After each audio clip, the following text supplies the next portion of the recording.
TJ! I'm here. What's up, buddy? What's cracking a lagging? Now, you've been here before. I have. Yeah. A couple times. It's my happy place. Hello, everyone in the live stream. This is Reese and TJ here at Prime Poker, 7801 Westheimer Road, Houston, Texas, in the middle of the Texas Poker Championship. And they got TPC. some action going on here at Prime Social.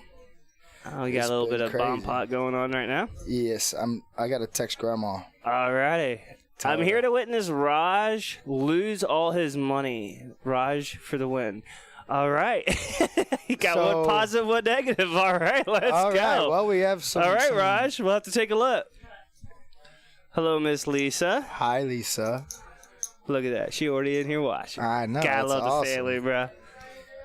So Grandma's coming in. My mama should be coming in soon, so we'll get 2 grandmas in the chat. Let's go. Oh, man, feels good to be back. It feels great. I haven't been in the booth this trip, have I? No. I haven't. No. It's sad. We tried. It just didn't work. It just timing and literally everything. did not work. I've also been grinding a lot. Oh, yeah. A lot. So that's what I'm here for. Sadly, I go home tomorrow. Do you? Yeah. Yeah. Oh, no. Oh, yeah. Time to go home. Is everyone going back? Everybody but Tristan, assuming he bags up. He's bags playing. Up today? He got his seat the other day, so he's nice. All right, here we go. Look at that. We get cards and everything. All right, now we got some stuff to talk about, hopefully. This is double board bomb pot. They might. Oh, no, this is single. This is single board. We didn't see hands any over. cards. There we go. Hands over. Are they playing a 2-5? Is it like a 2-5-10 or is it just straight 2-5? I think they're just doing straight 2-5. All right. Go 1800 and TO style. So you know if you in seat 5 right there? Duh. He's a good You player. want to talk about going on a cruise control final table every tournament he's been in the last well, I think he was going on a 6-month run. It's just brutal, dude. He's just making all the final tables. Oh yeah, just final. Let's go. Man, it's hard to do that, guys. I'll be honest with you. That's not easy to do. Yeah, cash, mem cash, sure. Final table. Very difficult. Yeah, I think we're gonna see some things here in a moment.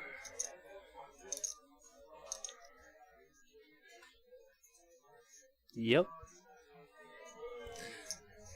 How do you feel? Oh, there we go. 9-3. Okay, so now we're starting to get a couple. Yeah, we're gonna start seeing them here in a second.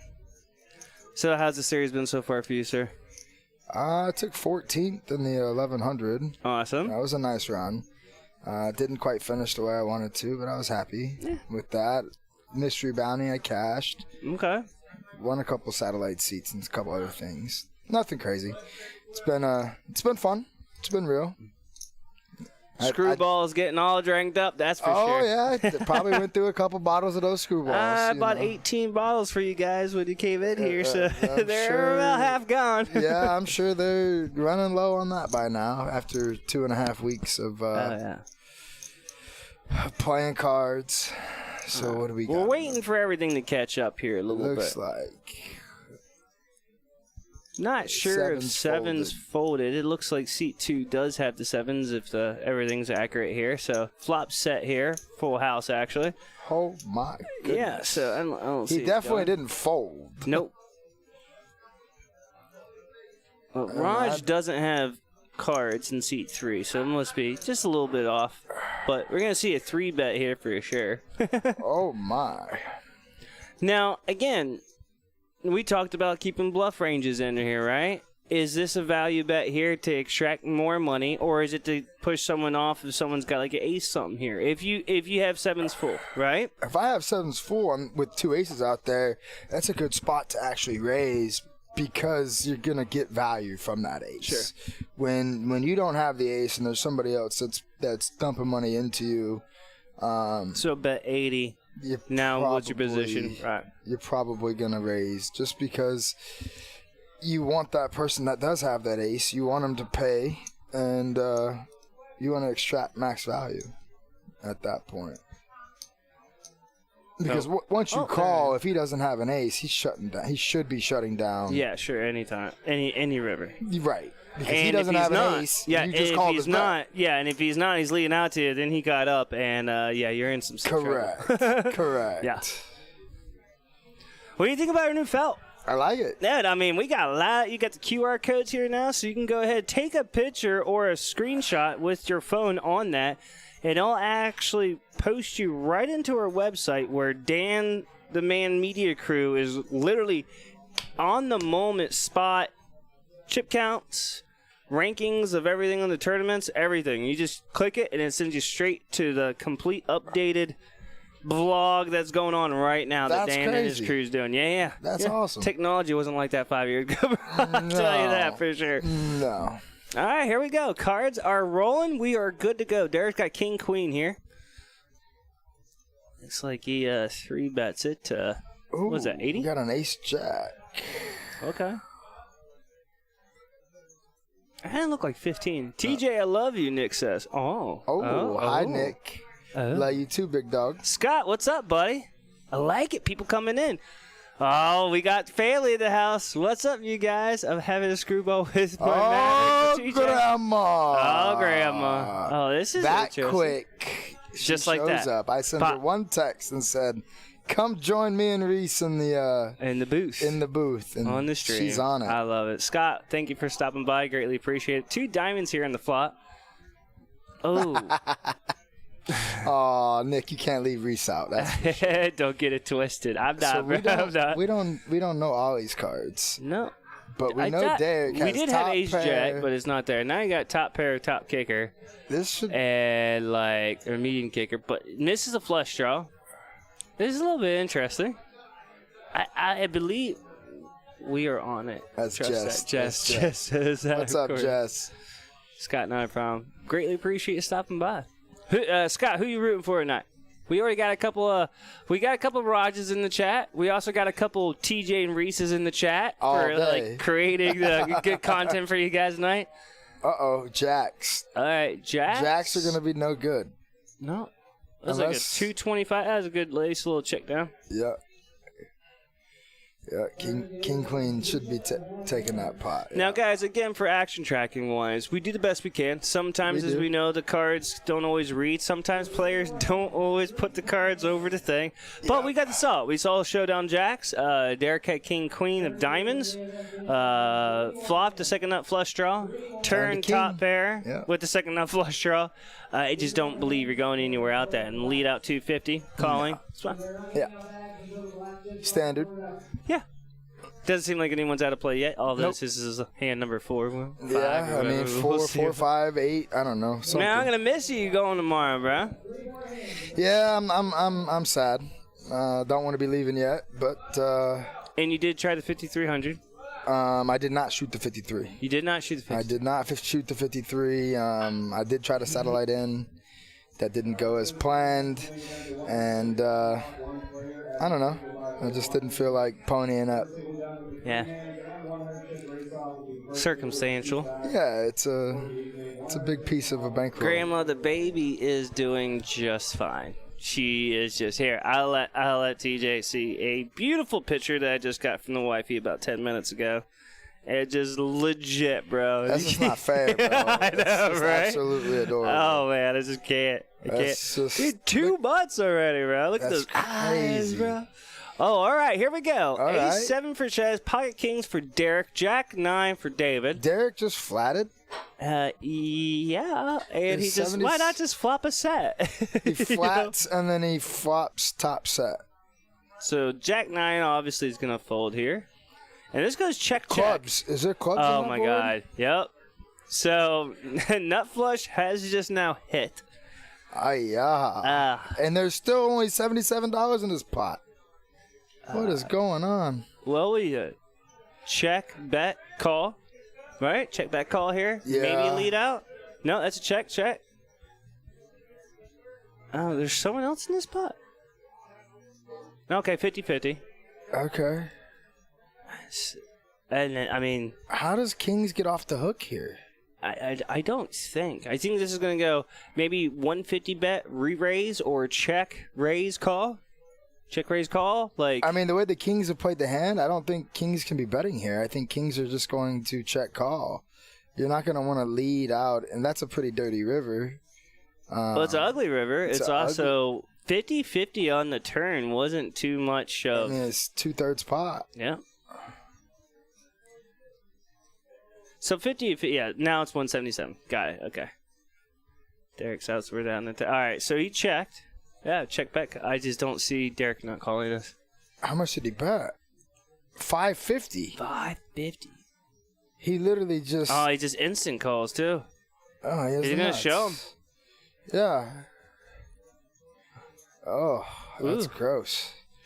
The 2.5x. Okay, pot so let's talk about river. this first. Let's talk about this specific hand right now. So flop comes out, flop set. You check? Check. Well, so being in the big blind when he flats pre-flop, his hand's totally disguised. He can never lead that flop. And then when it goes check, check, that club comes on the turn, you're proceeding with complete caution until that board pairs. But you lead out 50? Yeah, I think you got to put some money in the pot on the turn because you want to build that pot to where when you do boat, like the pot, there's no money in the pot. How are you going to double up a 2K stack? Let me ask you a question. If you're not leading out, like, yeah, your hand's disguised. So if your hand's so disguised, you flop top set with a draw out there. Why not leading out? Why is not leading out an option there? On the you flop? know you and me going to do this all night long. Yeah. On the why? flop? Yeah. Again, we want to. If you have two kings, what's the chances of your opponent having a king? Sure. And when you lead out from the big blind right there, you're kind of giving away a little strength of your hand, and you're letting those hands like Jack 9, or even A7 of clubs. You're giving those type of hands an option to see cards for real cheap. Sure. Well, that's and the then thing. you're not allowing them to bluff. Right. That Correct. too, You're not allowed. you So know? this is where I was going with. Yeah, we're talking about the man, bluff, right? At least my for God. one street. Now, What's this with king and king? All right, is kings that versus kings and kings again? Okay, let's go. And there's already a four bet to 400, 3 bet to 165, 4 bet to 400. And whoever says we're not a half an hour delay, that is I right there. So you can tell we are on a half an hour delay. Okay, I'm looking sharp. And then look at the two. Ollie is in the tank. We don't know his cards. But it looks like he's the one that started the raising. Yeah. He bet out 55. I mean, yeah, what are you gonna do here? Are you just calling 235? Not with 5 effective behind. I'm just gonna rip it in. Yeah, right. Yeah, you're just ripping it in, and they're gonna see the sad news that they both have kings. Oh my God! When you just see that, can you just say, "Hey, can we just take the pot down right now?" Oh, 100%. Like, don't even run it. Like, don't even run it. Hands over. Yeah. In the home game, that's what we do. Like, when Yeah. we have hands like that, like, we don't even run it because it's just sickening, man. You just see it all the time where, neither one of them know they have kings. Nope. Well, at least they haven't been. Okay. All right. No harm, no foul. There you go. Well played. Chop, chop. Grandma said, Reese, just don't blink. He'll be walking her down the aisle. Oh my God, I know. I already have a 906. I'm already worried about it. Trust me. Dude, I have a 20-year-old son. It's already coming. You know, got grandbabies of my own soon. Already. That's crazy, man. Well, I'm not giving up. I'm not giving up, Grandma. I'm staying strong. On top of staying strong, I'm going to shoot for some more. TJ's going to be supportive of it. You want more? You want yeah, one? wifey and I want more, man. Let's go. That's good. Let's go. Why not? Why not, right? What's the worst that could happen? You have enough to Still make a baseball team, bro. I know, right? That's awesome. Make my money somehow. Somewhere in the near future. Right. 8-6 off should be a mod. So what's our plans? We going to Vegas? We thinking Headed back about, to Vegas. Thinking about coming to Houston a little bit more periodically? Like what's going on? I've been thinking about coming out here after the WSOP. Okay. For an extensive period of time. Not sure exactly how that's going to go. There's some other things in the works potentially as well. I know that I we'll be Fitz got playing eights here. the WSOP Okay. series. I got a whole little package put together for that. Nice. And then other than that, man, I don't know. I may try to come out here again before WSOP. Might try to swing by for a week or two in May and see how things go. All right. Now, Angel, we can't see Angel's hand, but Viet does have 2 8s with the ace, king, 10 board. That's not a good board for 2 8s, unfortunately. Bull Tide, what's up? Keep that shark in Vegas. We don't need him down here. Oh, he must know me. Look, Lisa says 2 or 3 more. 2 or 3 more. Oh, my goodness, Lisa. Queen 9. He was good. Completely misses. Eights are good here. I like take it. the pot. Imagine that. VPIP, 77% for AM. Got a little, you see that Poker Bros logo right there? It's kind of cool. We got Poker Bros, a little icon on our VPIP. Yep. We'll talk about. Who is Bull Tide? I don't know. I'm sorry, Bull bro. Tide. It looks like you played with me a couple times. I'm sure I would remember you. Yeah, you know who it is. All right. I don't know what shark you're talking about, but I had 6. my screen name on Poker Bros is Fishy Fish 19. That's probably more along the lines than Sharky Shark, but okay, we'll take it. I appreciate it. Yeah, Grandma, I'm leaving. Heading out. I'll be heading out tomorrow. Yep. Back for Vegas. I was thinking about a Vegas trip. Oh, you man. got the mirror sunglasses. That's right, my guy. Yep. It was fun playing with you. You're a good player. Ace Queen for Chaz. 10-8 suited. How about 3 spades on the flop? I like 10-8 suited, man. Oh, yeah.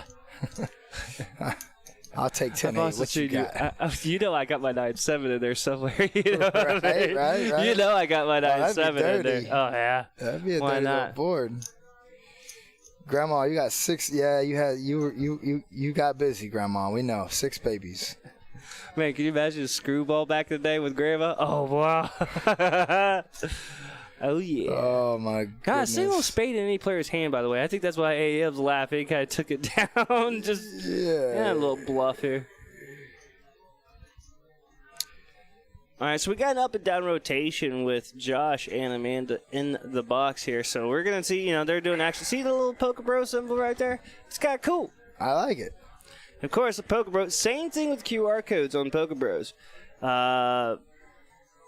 Michael, one of the ambassadors here, set it up a couple weeks ago, but you click that and it takes you directly into one of our Poker Bros links, and you can go ahead and get sign up and everything. And thank you for Poker Bros is the reason why we're having one of our main events. They have done some things to get some additional players. Yeah, additional players into our 5,300. So believe it or not, man, this is what's crazy. Is when I was in Vegas before I came out here, I play a little bit on ACR online, and I'm scrolling through the different tournament schedule last Sunday before we came, and they had a $100 satellite giving away 5 $9,000 packages, one $5,300 seat, and then travel money.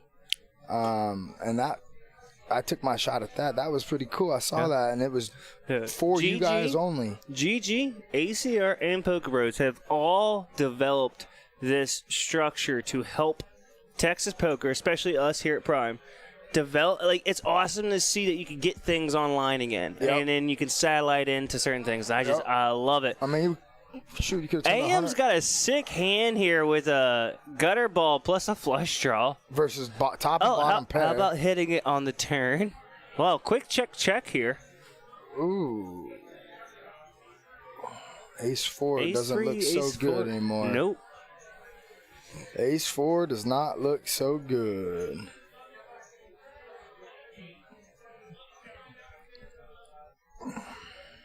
Yeah, David could probably see this too, don't you think?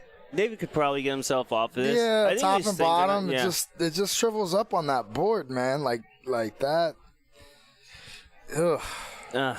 It's one of those things where he's kind of got to call. For $70, he has to call. Now, AM's going to call here just because, there's no point of re-raising. Yep, he's going to show the flush. I actually like AM's call here, and the reason why I like it, for one, under the gun, small blind, you could have anything. So, you know, you take the showdown value for $400 and some odd dollars in the pot. You've only put, you know, not even a quarter in. Yeah. Take the money down. It still doesn't implement how you're playing your hands. No. It doesn't show, you know what I mean? It's not showing your aggressiveness. It's not showing, oh, hey, I'm going to lead out on this or I'm going to play on this. I'm going to check call. I flopped it. I turned it. You know what I mean? I had the gut shot. You're beat by still so many hands right there that if you raise and then all of a sudden somebody says rephrase, you just throw up and now you're throwing the best hand away. Exactly. We call that pot controlling. Sure. Yeah, where I'm from, you know. Which is a lot different. People don't do it much anymore. It's just... Especially here in Houston. Houston, bro. Like, we blow that pot up. They blowed it, man. They don't care. No. I mean, you walked up on me earlier playing a hand on one of the outer tables before we came in here where I had 2 jacks.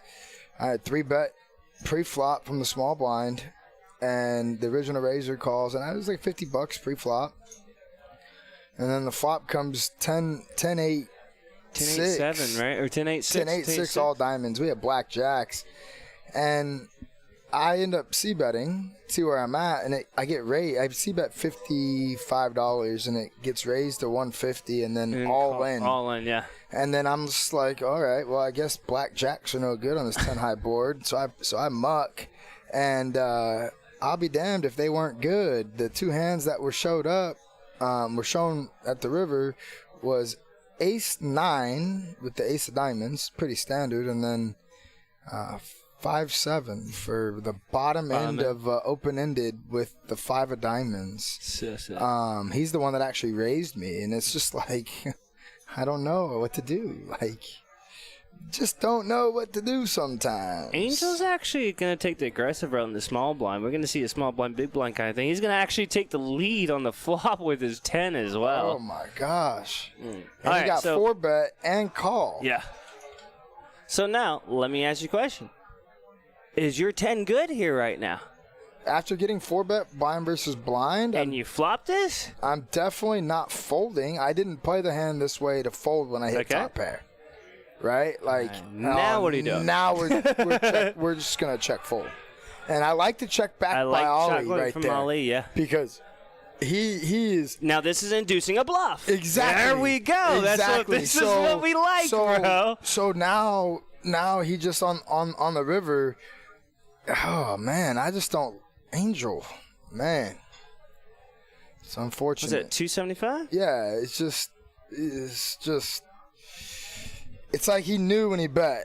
Like, you just know you're betting into the ace. Like, I love when I have ace-king, ace-queen, hands like that, and there's a 10-high flop, and then I see-bet and get called, and that ace does peel that turn, and I'm in position. I love checking that back, right? Because now, with that ace on the turn, I completely feel like I've got a stranglehold on the hand. I feel like this hand is mine. Well, like you and me develop, and we talk about this a lot, especially when you're in here. And we were going to do more on we're starting Reese on the mic. We're going to start doing podcasts. We're going to start doing stuff like that. To where I'm available to visually to be actually doing with this during when you're in Vegas. Yep. And the thing of it is too is that that is exactly ideal Reese and TJ talk.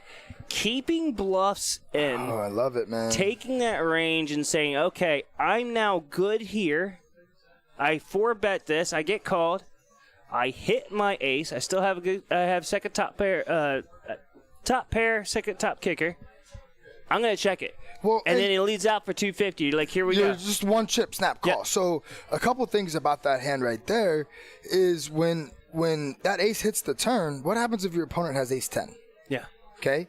But sometimes he'll have ace king. Yeah. Right? And so now if he were to bet that turn and that guy does have ace 10 and decides to raise him, now what does he do? Yeah. Now he just wants to throw up because he's like, oh shit, I just turned my hand. Yeah.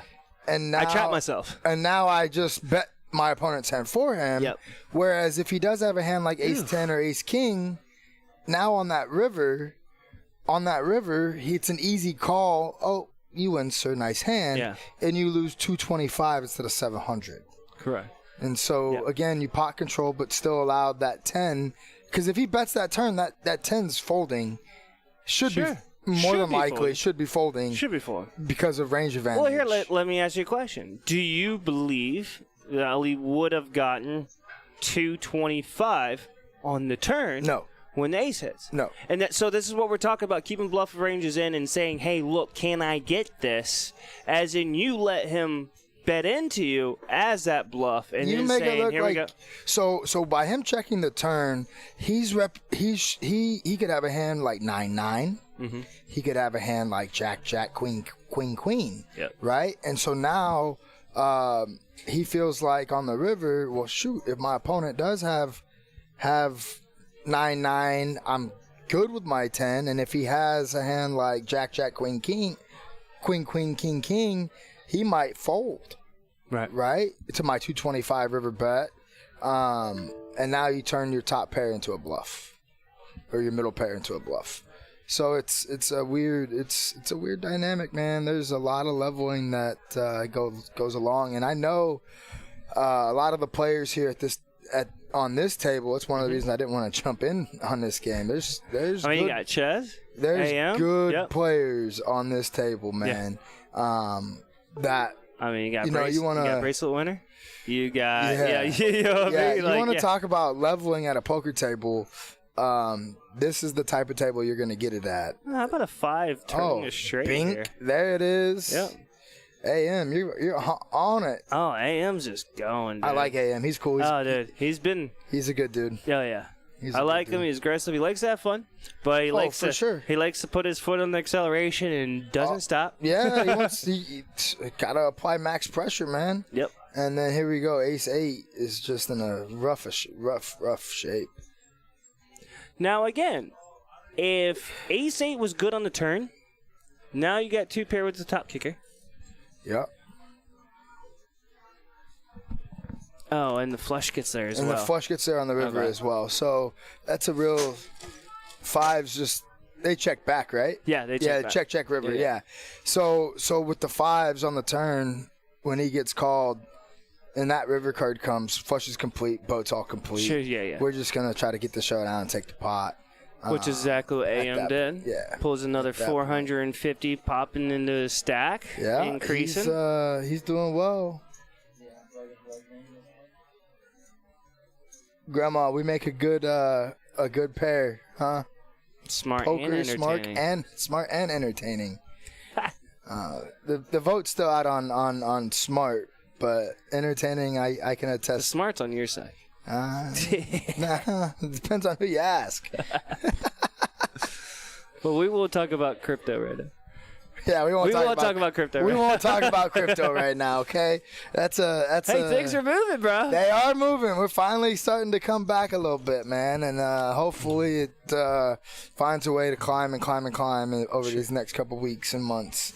And we can. That'd be good for the series. A little bit of having some good money for the series coming up. Shoot, it'd be like winning an event down there. Right? If things go this right. is gonna be dirty. Ace Jack with 9s flop set for David here. 2 spades on the board. David leads out for 50. Now again, this is questionable, right? Do you lead out right here? It's such a wet board, or you do. So. That's the one thing you didn't want to see, right?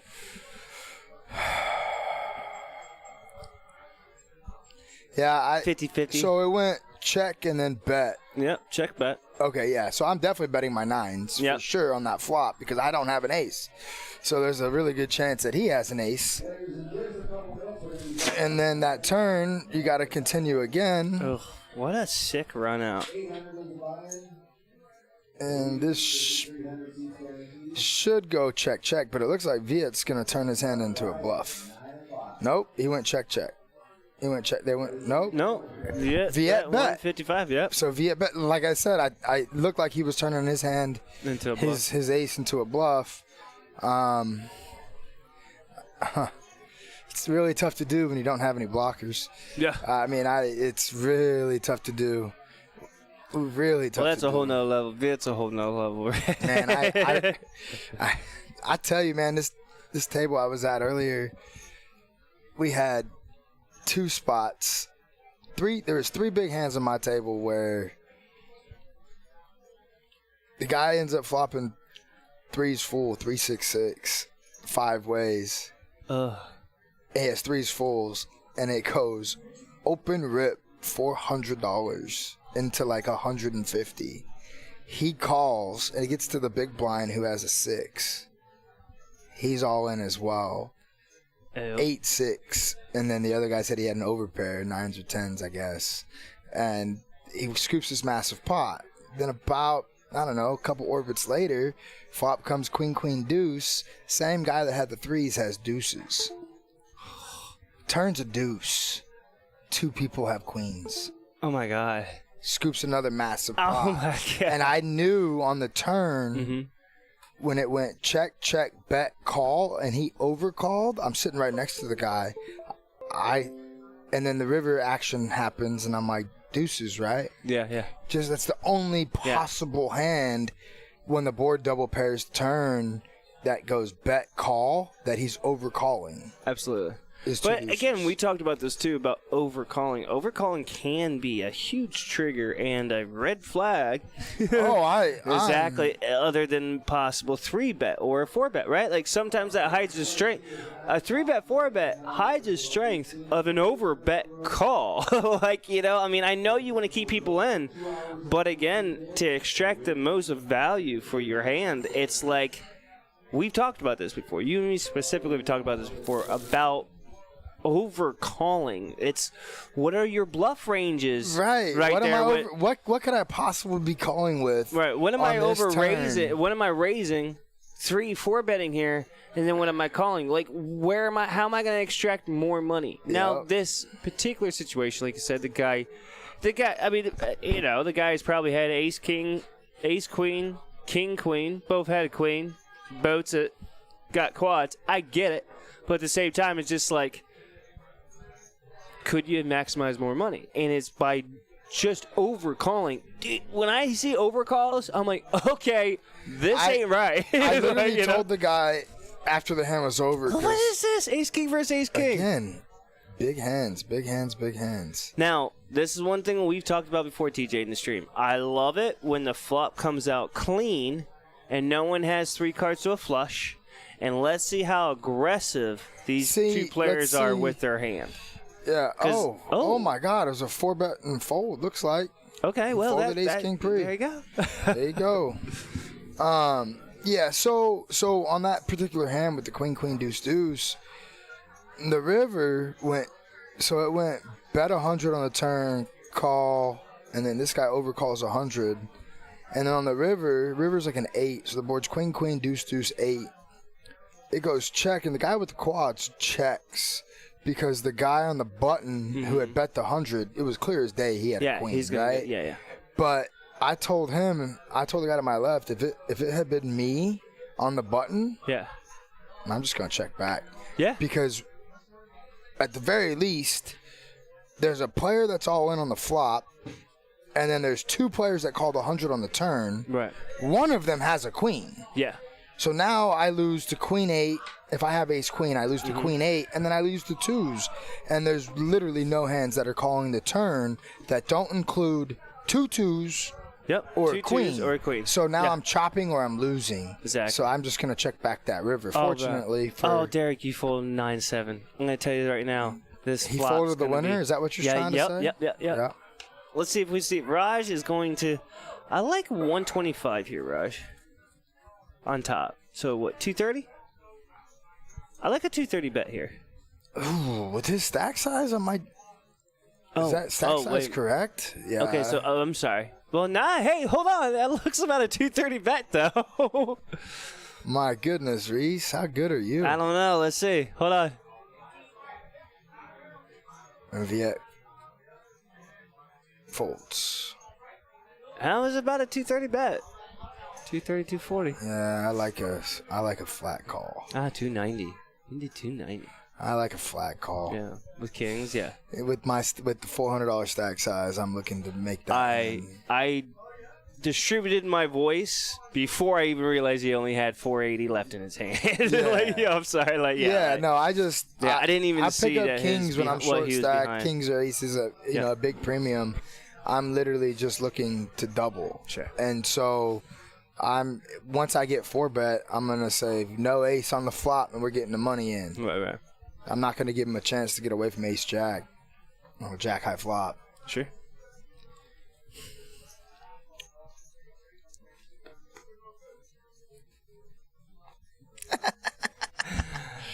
You don't have to worry about it till tomorrow, bro. You go.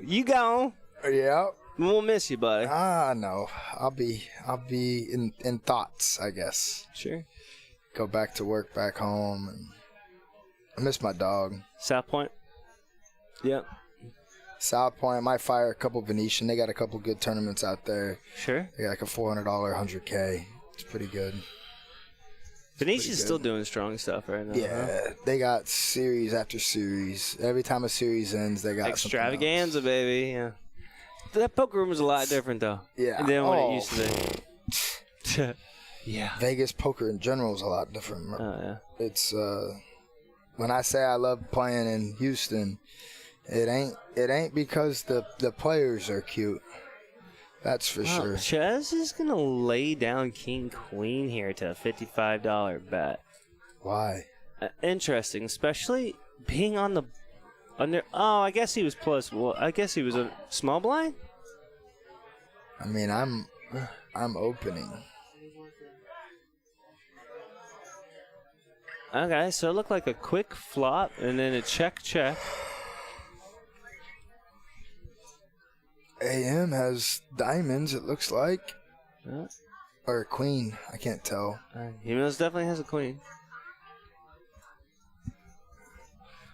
Is that a queen? Look like a queen. No, is that it's a jack?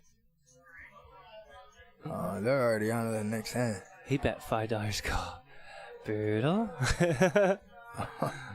Oh, man, that's a whole nother thing we can get into, man. What? $5 with the $5.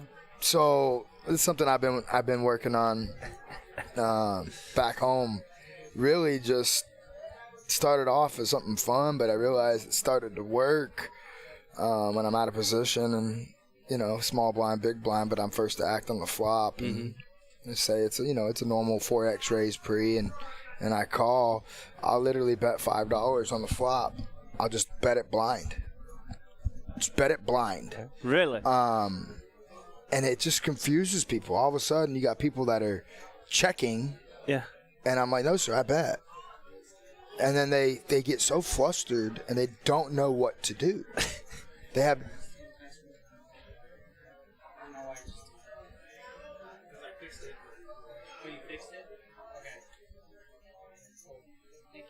Yes, sir. Yeah, and they don't know how to react to it because I'm doing it with all of my range when I'm on this, out of position multi-way. Okay. And I'm really just taking the button away, right? Sure. Because I'm doing it blind. So now I don't have to truly make an action until everybody else makes an action. I like it. In a sense. And I actually talked to a couple of players out here because I did it a couple of times in the game. And I did it when I had 10 high and had to fold, and I've done it where I had top set. Oh, wow. Too fast. This got really interesting. And then, both players turned nut flush draw, second nut and top nut flush draw. Both had a pair, and the other one had a... Is Raja firing? He is. I like that. Oh, he got called. He got called. Oh, no, he folded. He won. No. Ace high bluff gets through. I like it. So with the $5 blind throw in there, it just literally takes control more than you would think. You know how many times I get to see turns and rivers with a gutter for $5 bet on the flop? I have 9-10. The flop will come 8-6. Jack, queen. Whatever. And I just have overs in a gutter, and I don't want to put a lot of money in, but rather than having to face the $25 C bet, I get to see it for $5. And then when I check the turn, they have no idea where I'm at. And so they have to check back pretty much all of their range. If not, they could get check, it leaves me open to a check raise or whatever that's the case may be. So then all of a sudden I get to see that river, and I've only invested $5 and I'm drawn to the nuts. So, and it doesn't always work, of course, right? There's nothing that's foolproof. But I like it. It seems to work a little bit. Needs to go a little bit lower. Here we go. Yeah, felt's kind of new, so, but we got a lot of things on the felt. I mean, Poker Bros, Yeah. We talked about this last time with Bedrock City. Okay. Richard here. He owns 6 stores here, and he also owns 6 stores. Also, Young Sheldon was filmed in that shop. So, he's Young also Sheldon, known. Young awesome. Sheldon was filmed in that shop. Bedrock City Company. It's huge. They got pops, comics. I mean, literally Pokemon cards, comics. They have a live stream every Wednesday at 7, and they do auctions on the live stream. So they auction off like old comics that are legit thousands. Worth money. Yeah. So it's like an antique auctioneer every week. And they do really well. Richard, but he's a true supporter of the game. He normally plays live stream a lot. But he also did a special for the series that what he did is he did a point system for the series. And it was basically the Bedrock City player of the series. And until this main event, whoever developed the most points, whether bag... Yeah. He gave away 2 free entries to the main event. So that's just the supporter he is for Prime, where he's like, hey, look, thank you so much. We've done really well. You advertised for us. We're here. I'm going to give away 2 seats for the 2 people who's played the most. And, one of those players bagged last night $750,000. No. No. Yeah, Schnecker. You can say, $700,000. 700. No shit. Yep. They only played 8 levels today. Yeah, same as they did yesterday. So in 8 levels, he 15x'd his stack. Yeah. That is insane. Yeah. So he's most definitely in the lead. There's a couple 300-400 stacks last night at the end. And we're actually done with day 2 as well. So we're playing at 8:45 every night for the next 2 days. Yeah. The $5,300 buy-in. Right now, as we speak, we still have $800 satellites, 5 seats guaranteed going into that. So please, guys, if you're listening, we still got some satellites, so it's not over yet. I mean, it ain't the big, gigantic 25 guaranteed seats, but we're still, we were supposed to guarantee 3. We actually guaranteed 5 today. So, dude, we're going. We had 118 entrants today. We had almost 90, I think roughly around 90 or 95 yesterday. We still have satellite people trying to come in. We still got 2 days. I'm excited, man. The numbers are getting close, but I am excited. That's not an easy number to fight. So I was having a conversation with a couple of guys I came here with about to play the 5K or not to play the 5K. Okay. For us, it's a big chunk. Yeah. And last night we all went over to karaoke, and I was talking to another buddy of mine, and we were talking about it, and he goes, bankroll management becomes key factor when we're trying to fire these big events, and I was all for it if I could satellite in. I won the 150 to get into the 800, and then I pretty much bubbled the 800 to get the seat. Happens. Nothing I could really do about it. Wouldn't change what I did. Just unfortunate, but it. There's the field is a little tougher than your average field, and that plays a part into not wanting to fire up the 5,300. Well, sure. I mean, here, as well, a lot of people are like, "Hey, look, Reese, 5,300, you're not going to get it." Guys, I'm sorry, I don't see where you're talking about. Now, let me speak from my mind. Guys, I've also traveled for 15, 20 years. I played WPTs, I played WSOPs, I've played in Europe, I've played in Australia. I played in the Crowns. I played in Belize. ASAPs. I played in these things, guys. 5,300s target a whole different populated era of people. And what I mean by that is, guys, business people, where they want to take their time and say, I'm not going to take $1,100 and get 50, but I'm going to take $5,300 and bank $600K. They find that as a challenge, and and they want to play against pros, and that's because that's where they can take their time. They want to battle with pros. The big boys. Yeah, sure. And the funny thing is like people are like, oh, you can't do it. Dude, I've actually played these. Like these 5,300s. I played actually a lot of them. And I couldn't agree with you more where, TJ, I didn't take $5,000 or I didn't play the WSOP World Main Event unless I satellite it in a way. Now, here we do flips, $600 flips. I tried one of those today. We do $600 flips. I did try one of those today. Where one table PLO, one hand, you're done. One and done. One and done. Also, sit and goes. Like I remember when I was in Falls View and I played WPTs, where I would play $1,000 sit and go.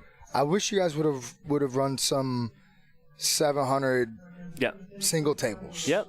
Right. Like I feel like I those. also don't mind like $1,000 sit and go. Do a $1,000 sit and go. 2 players get a ticket. Right. You know what I mean? Right. And, you just do it from there. I mean, you could just do so many things. And, and Justin, our tournament director, does exactly what he does. He does these massive mega 25 guarantee flights. And, there's ways to get in. But, guys, another thing, too. Oh, that's so much money, Reese. $5,300. Guys, I'm sorry. There's really no excuse. There are satellites for $150 to get into this thing, like TJ said. 150 into the 800, 800 get into 5,300. Yeah. Guys, you do the same thing at the World Series of Poker for the main event. You can play a 200 to get into a 500 to get into 1,000 to get into a 10K. It's there, bro. It's just a step ladder. Yep. You just have to invest the time and focus up and handle it. Exactly. I mean, it's amazing what can happen, for nothing. Pretty much. Ace 4 is going to take this hand. Nice hand, Vet. Nice hand. But yeah, it's situations like that. So yes, bankroll management. I understand that completely.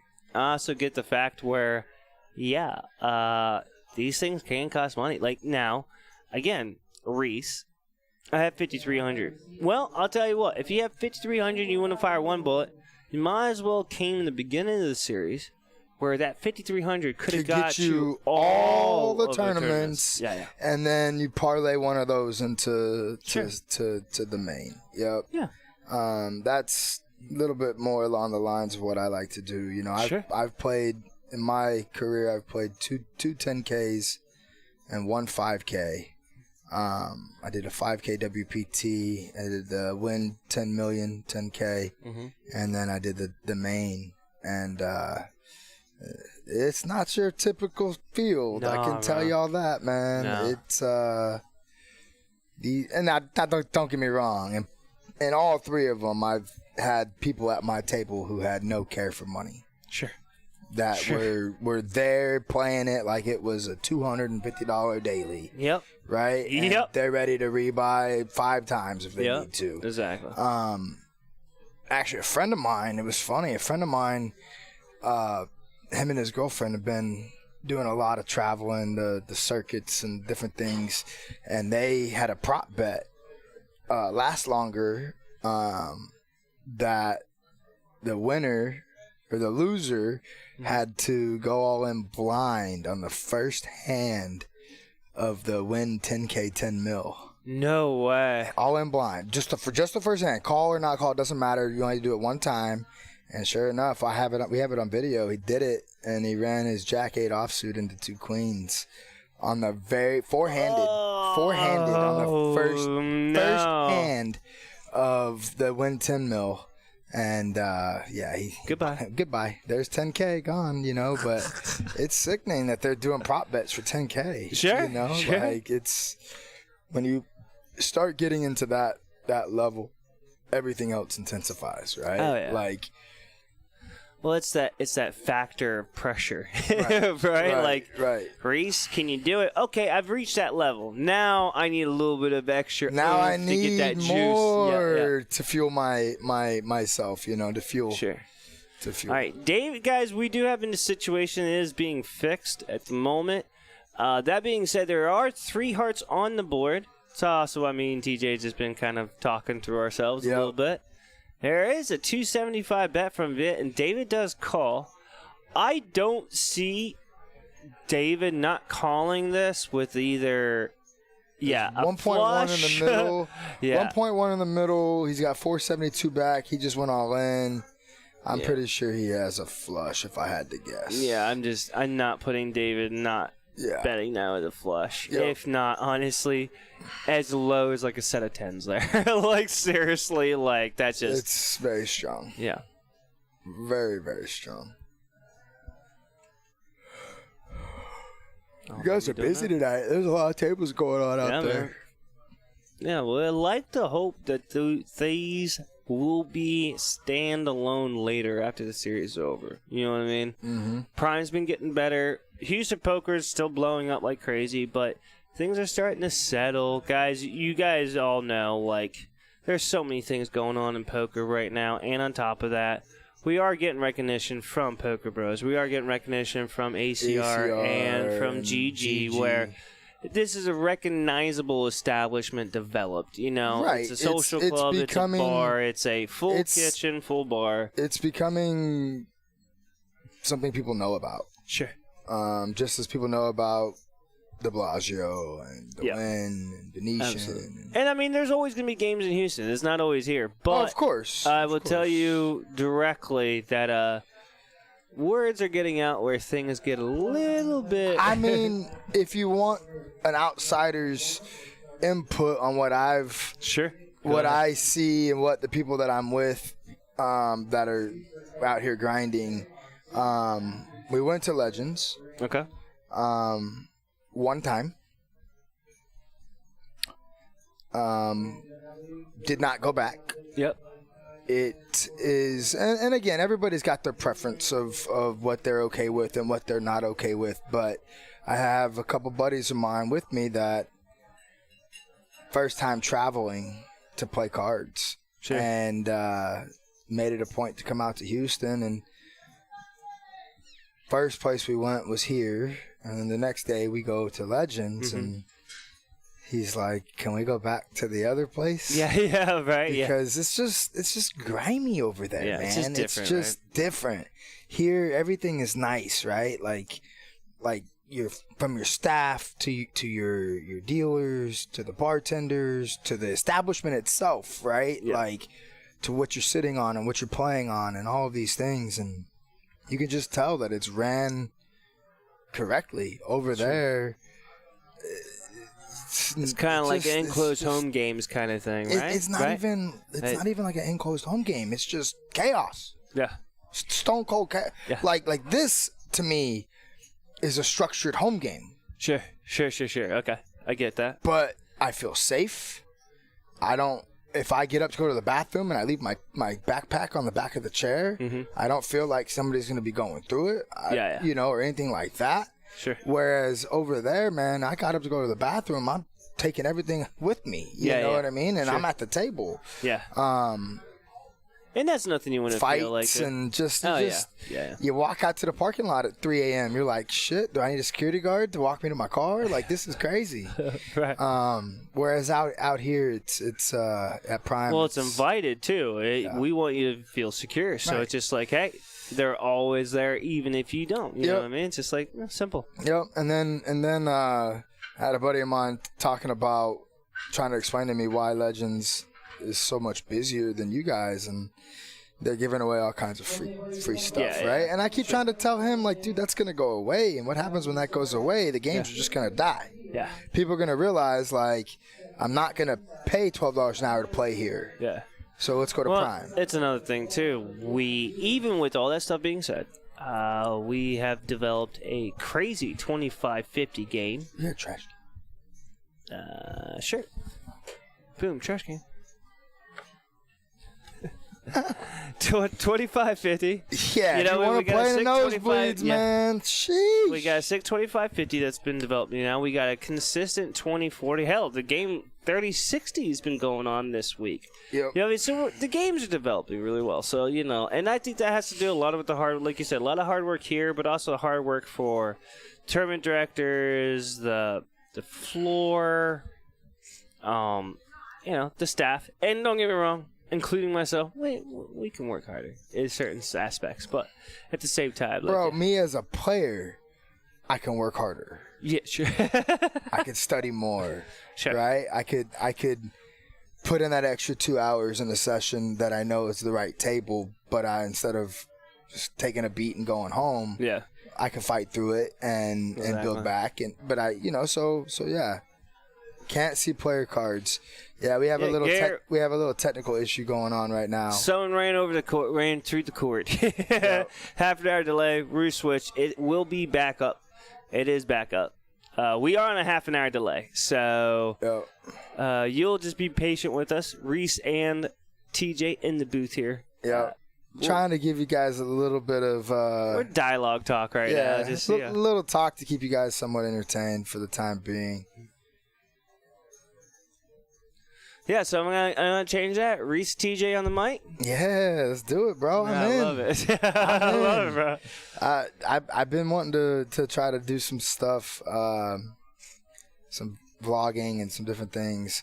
I have a friend of mine back home that made sure to tell me to take lots of videos while I'm out here. She's gonna help me do a couple things. Nice. Hopefully, I can put a little compilation video together with all the hands. Some of the big hands and big spots and different things.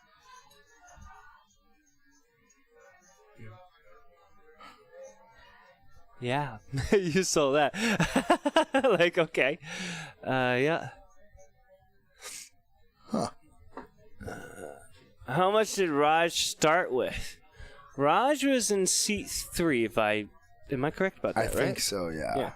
As far as I know, Raj started with 300 or 400. He made a good bet earlier, and he took it down. It looks like he's VPIP.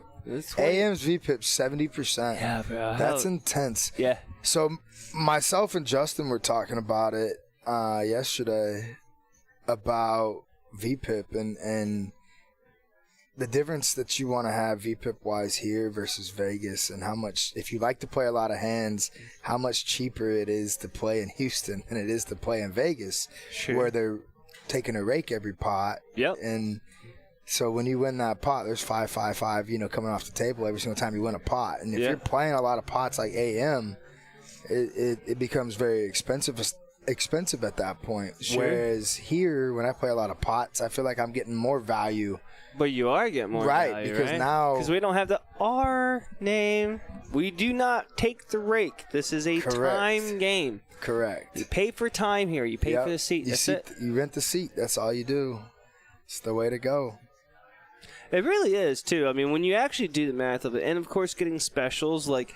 If you came in the prime right now, TJ is the first time ever being here, we actually match you 100%. So if you say, Reese, I want $1,000 of time.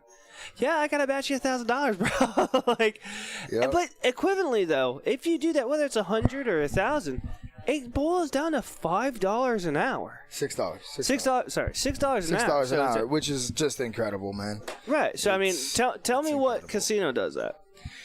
Some of the bigger casinos, maybe on time, on the bigger games, right, on time, yeah, but they're still charging $7 a half hour. Yeah, so that's 14. And there is no buy so much time and get so much time free. No, no, this is it. It's this. You're gonna pay your $7. Yep. Every half hour, regardless. You try to play one of those big games like 25, like 10 and a quarter PLO, where you're like, hey, just flip for time on the first flop. You're like, yes, please don't hit me. Please don't hit me. Right. And that person hits $56. Like, there you go. Seat 2. Yeah. Like, there you go. Yeah. I've done it, though. Like, we've done it. We've done, people has been in there. We've done that. And it's just like, God, yeah, man. Like, it's... Whew. I do miss home, though, man. I miss Vegas. It has its ups and downs. $75 here. I heard it's getting expensive. Yeah. Oh, my God. So I looked at the Airbnb. Buddy, I looked at the Airbnbs for the World Series. Holy shit. Bro, like, try. Okay, so check it. Me and a buddy of mine had a 3-bedroom house 1,800 square foot. Mm-hmm. You know, plenty big for two guys to enjoy life together and, you know, stay out of each other's way and Sure. you know, all of that.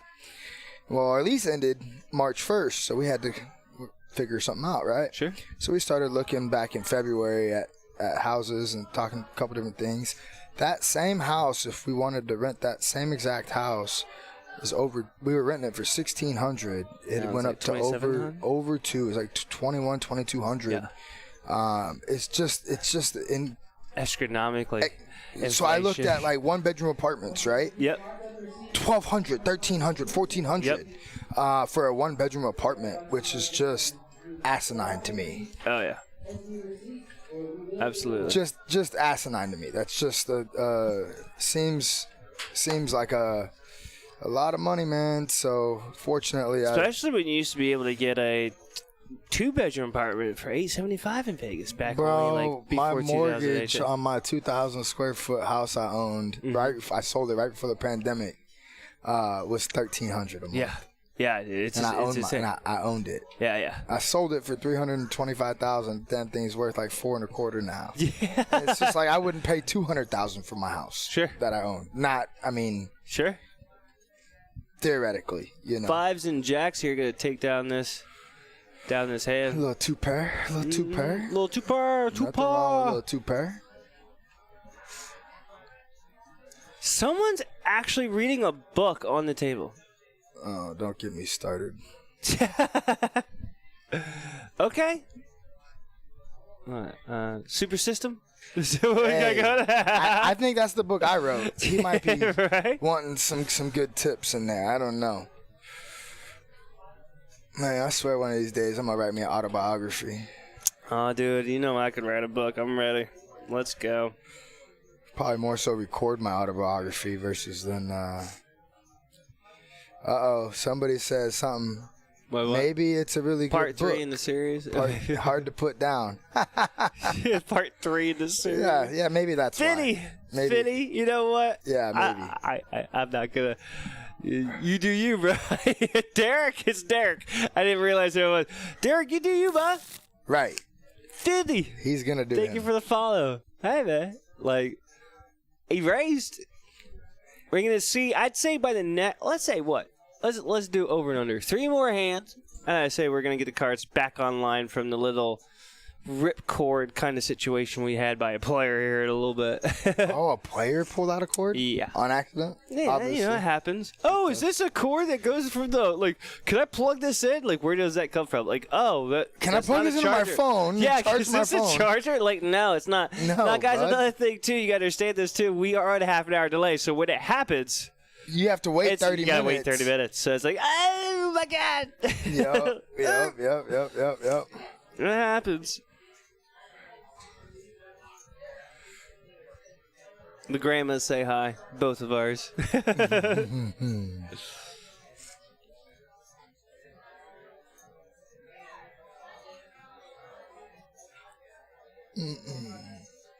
Oh, that looks like a good dinner.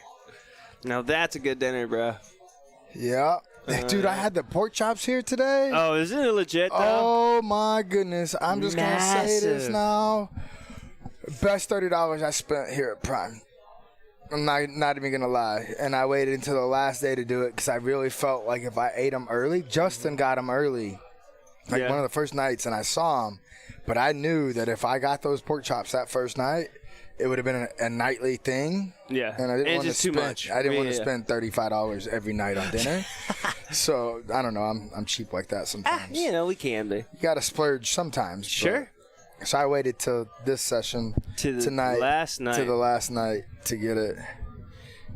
David's chef is fantastic. Oh, yes. Dude, David's, The food here at Prime is phenomenal. Everything from the tacos to the scallops with the risotto, everything. Bro. Oh, let's go, man. Like, very good all the way around. Well, I mean, Hector's a lead chef, bro. Like, I mean, he came in here and said, you know what, we're gonna do this right, and right. I mean, hats off to Hector. David you don't Hector, want people leaving to go eat, and then they chance to not come back. Sure.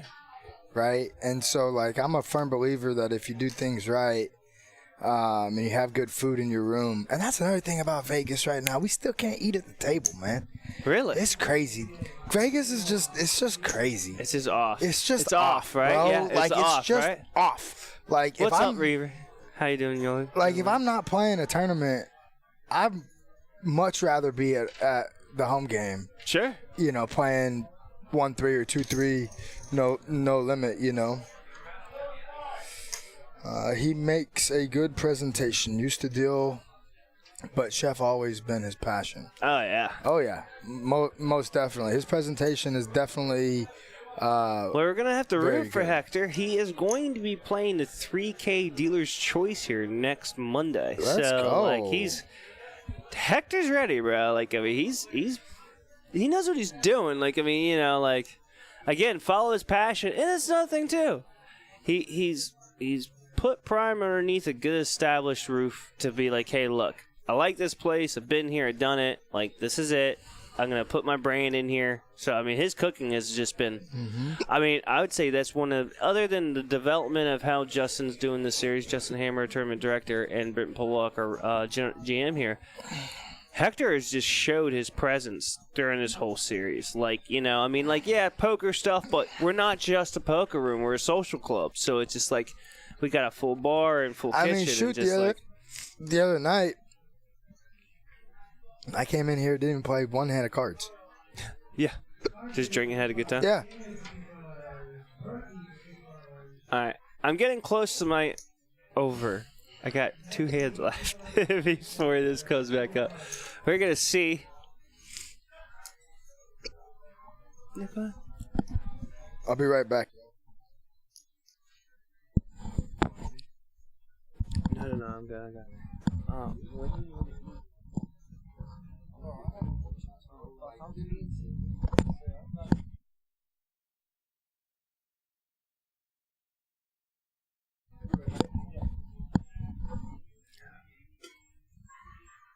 All right.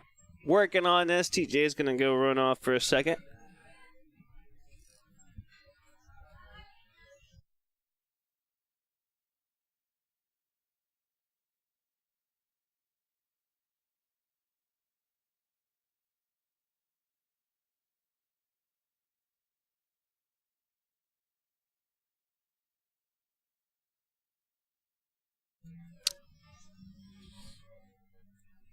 Phildy, thank you for stopping by. I greatly appreciate the follow as well. Weaver in here. You got Christian. You got Hobson. Got Miss Judy. Got Bulltide. Got some grandmas in the chat. Got some wives in the chat.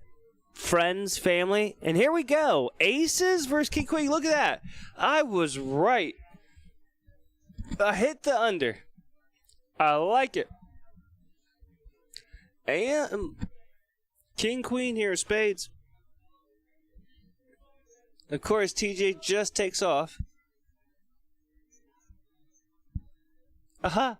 I love it. As soon as he gets in here, we got aces.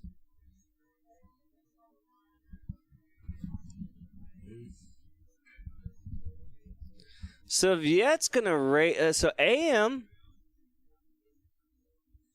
4 bets at the 140. Viet raises to 374.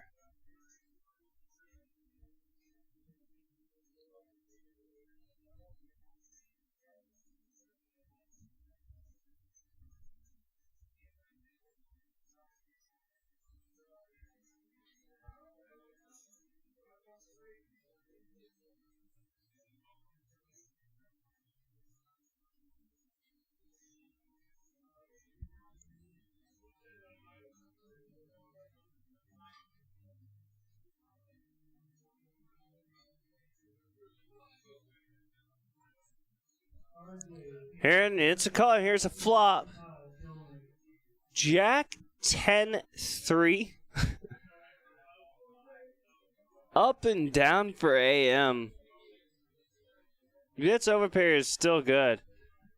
Oh, I really want TJ to be back in this hand.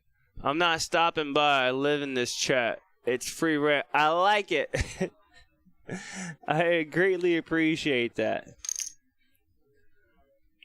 Viet bets out 300 here.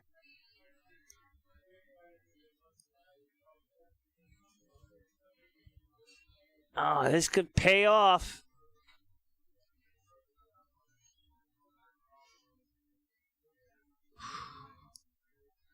$10 on the turn.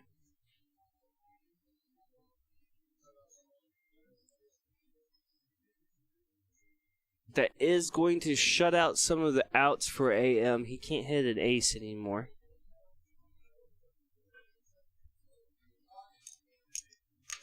He's going to check.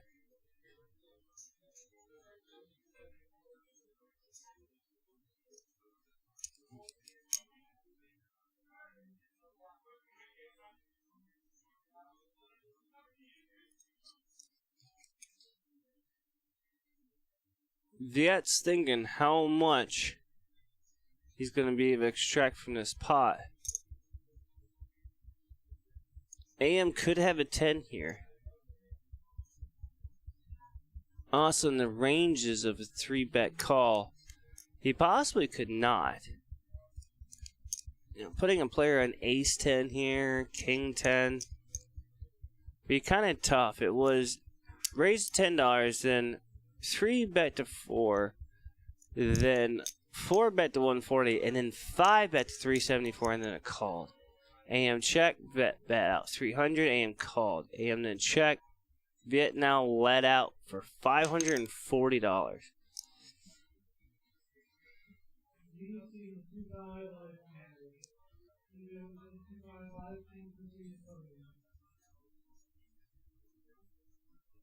AM's gonna lay that down. Massive pot just brewed up. Let's see how this goes.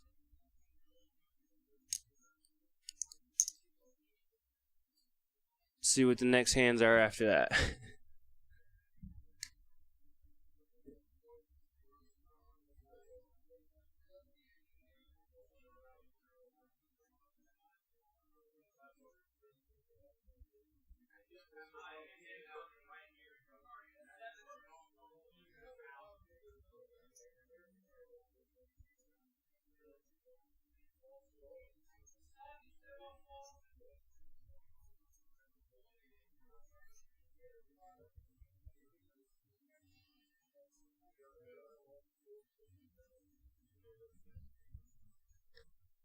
So everyone in the stream, how we doing? This is Reese in the booth. TJ is here as well. He stepped out for a moment.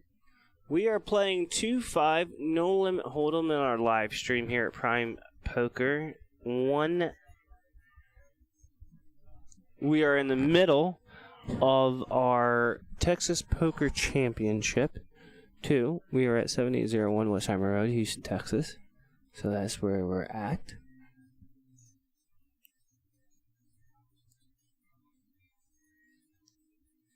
I like Derek's page marker. Put his phone.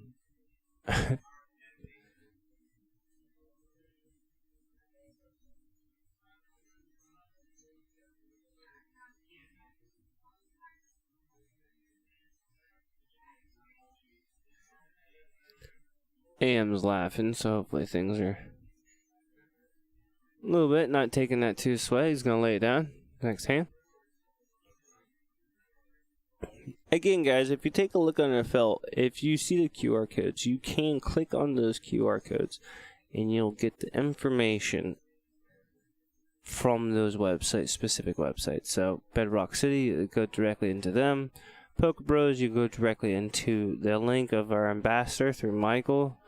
He will get straight links to exactly what you're looking for there, and then Prime Poker will go straight into our Dan the Man Media, who is doing, I guess you could say, literally 24-hour coverage during our series right now, where if you scan that, it goes straight into telling exactly what the update chip counts are, where we're at in the series.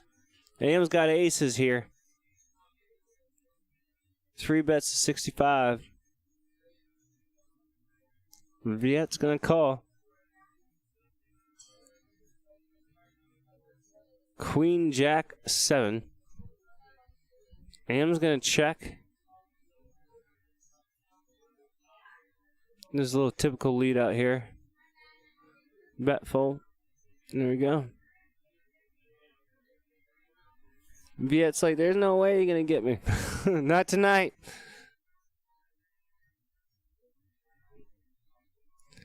And yes, Phildy, free rent's good. Free rent is good.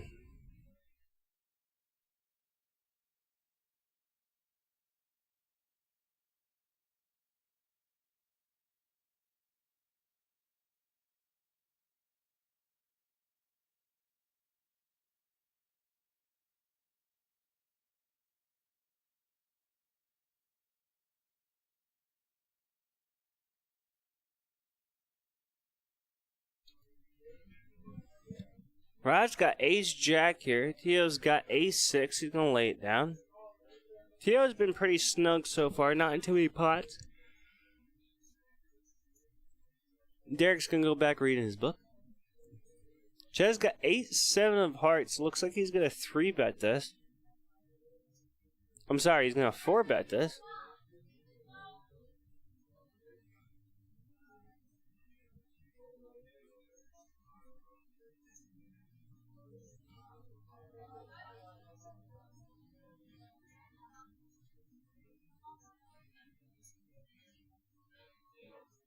Seven 5 versus 8-7. Queen 5 king on the flop. Pair of 5s for Viet.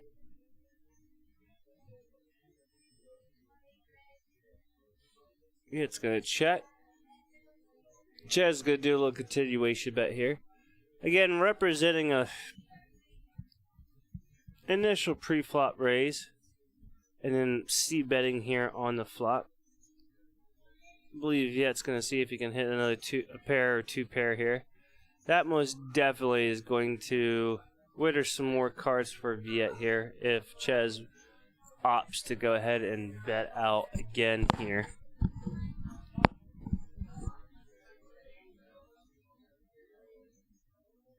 Stick with this story. Keep on leading out. Ches is going to slow down here.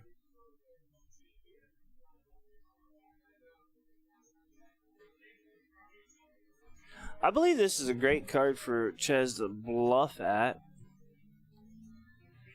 If Viet bets out here like 1 1/4, I could see him leading back out for about 400 and taking it down, representing a king.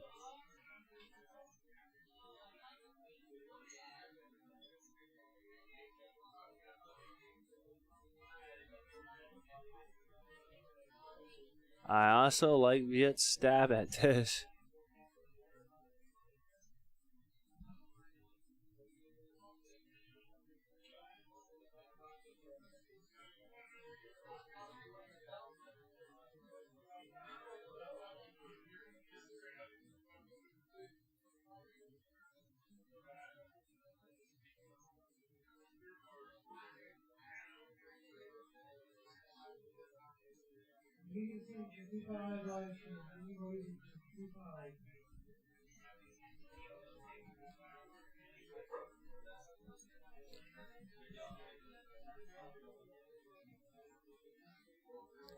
What you thinking, AM? Looking in the sky.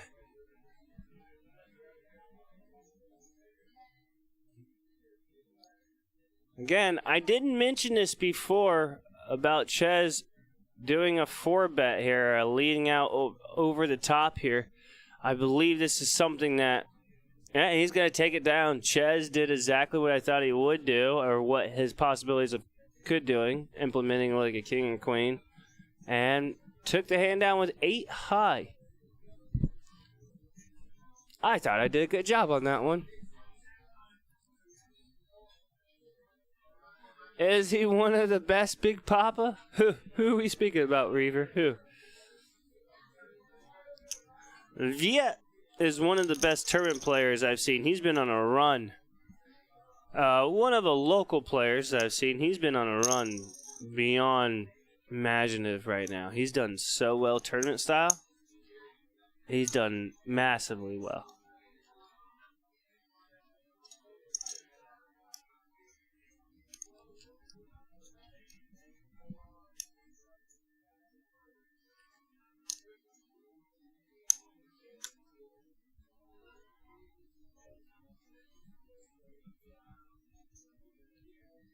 And it's call 35.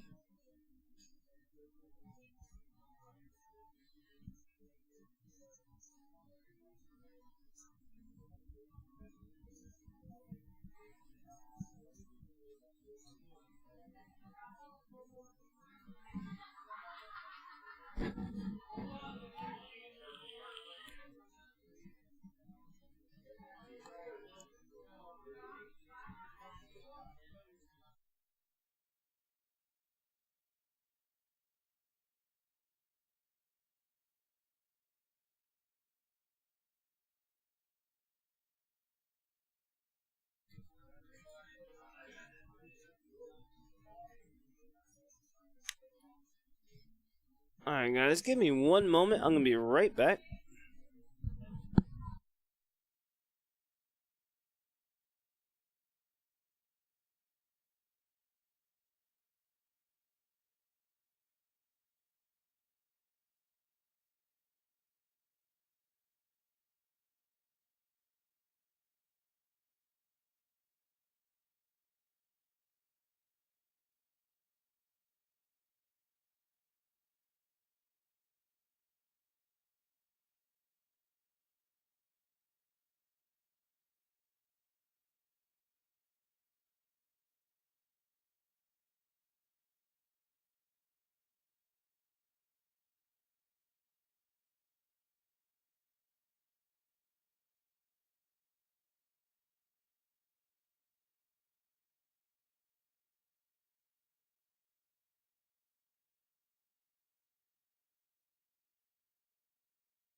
And here we go.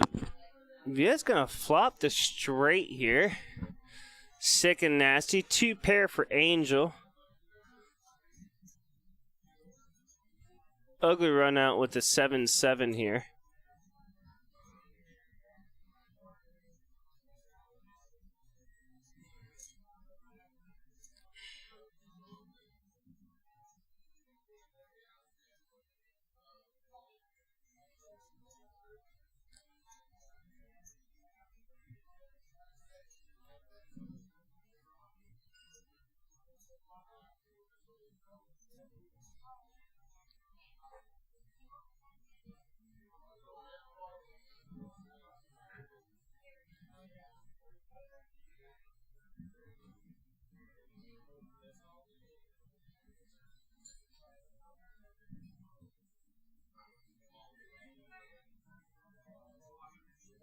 Angel's trying to figure this out right now.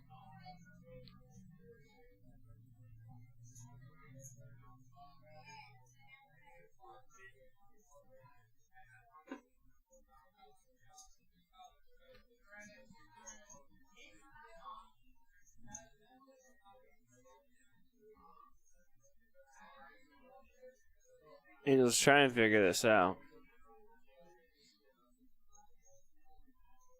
Viet did lead out $505 here on the river.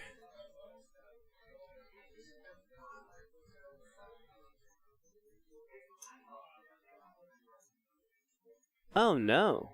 Tio bet out 500. Viet just called with a straight. What is Tio representing here?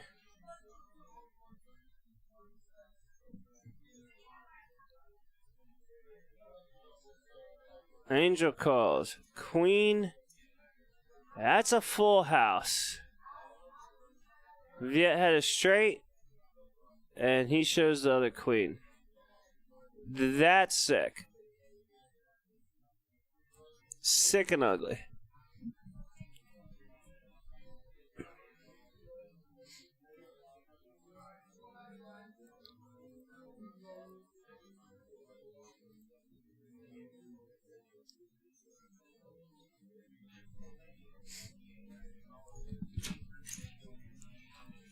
I'm back. What happened? Oh, you missed all the. As soon as you left, you missed good hands, bro. Oh, yeah. Why does that always happen? Flop. Go ahead, put the 2. Flop set. 2 pair queen 9, flop set queens, and jack 10 flop. So queen 9x flop. Yeah, queen 9 8 flop. Viet flop jack 10 with the straight, set of queens, and 2 pair queen and 9. 8 river. 7-7 river. Oh no! Yeah. It goes runner, 7-7. Runner.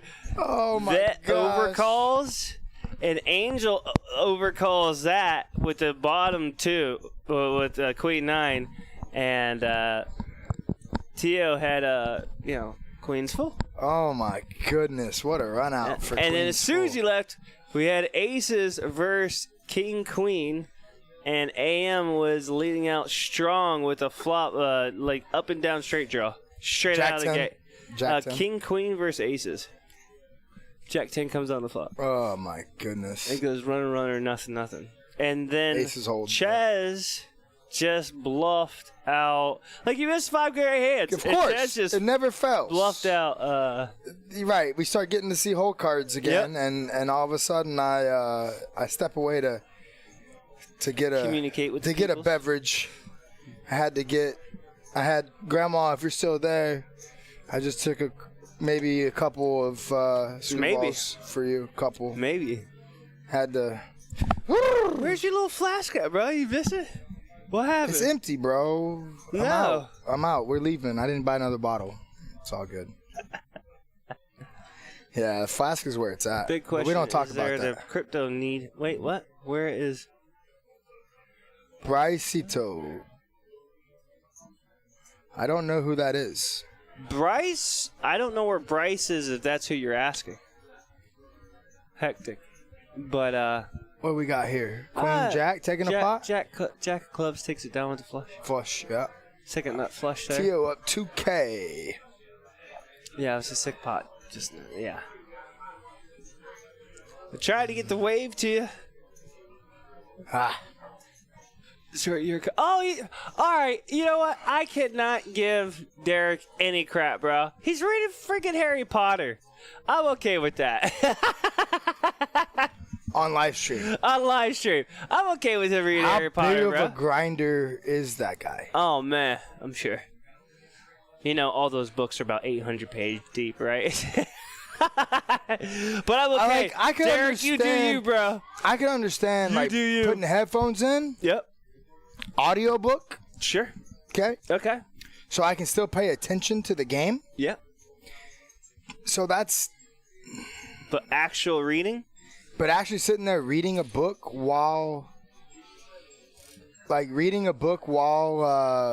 playing on live stream, for me it just seems like negative EV because you're gonna miss things So much. that could be very potential. The information could be very potentially what we need to make a call or make a fold Sure, absolutely. later on in the session. So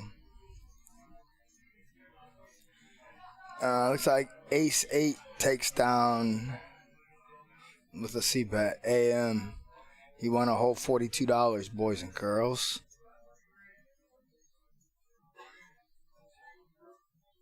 I'm not stopping by. I live in this chat. It's free rent. I heard Dirty John might be coming and sitting down on the table. On a live stream? Yeah. Oh my goodness. Can I get a seat? Yeah, right? Right to his left. Should I go put my name on the list? There you go. And go, now that I know how all these guys are playing, Right? because we've seen so many whole cards. Oh, of course, sir. Seen the whole stream. Right. Got him!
All right, this looks like it's about to get dirty. Dirty. Although the clubs don't help. 4 clubs.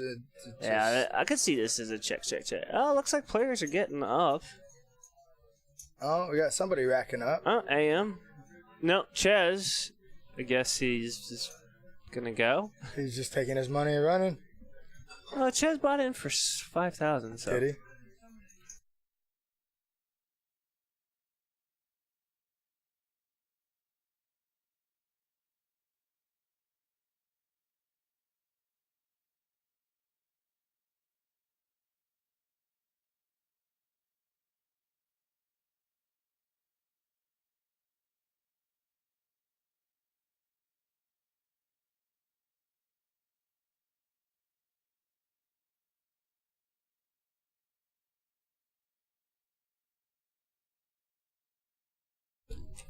Yes, Jonathan. Yes, seat open. Open, big dog. We got you. Come on down.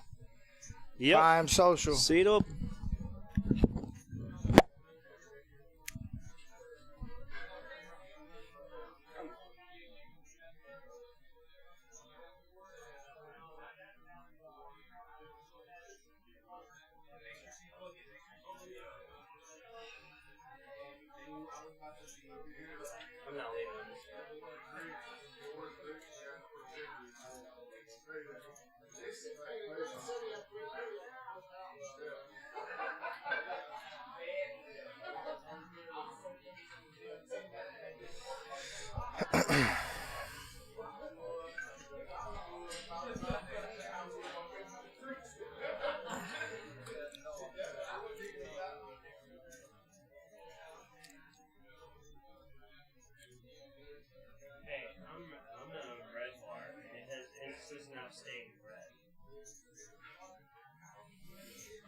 Got top pair here for Viet. Looks like he's going to take that down.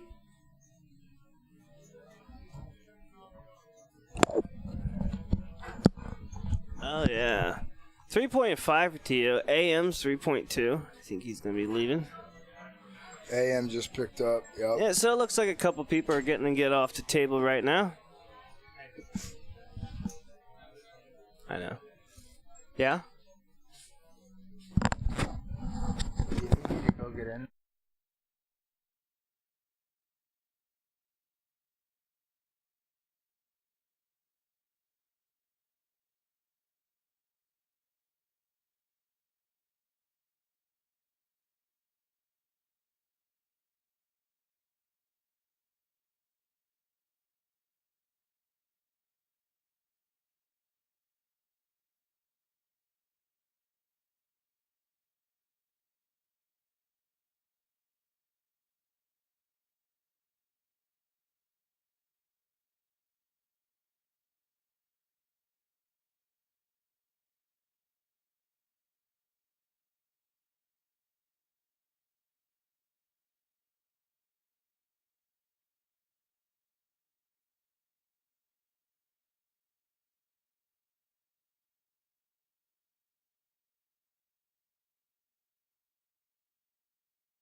It happens, bro. It does. It happens. You know what they call that?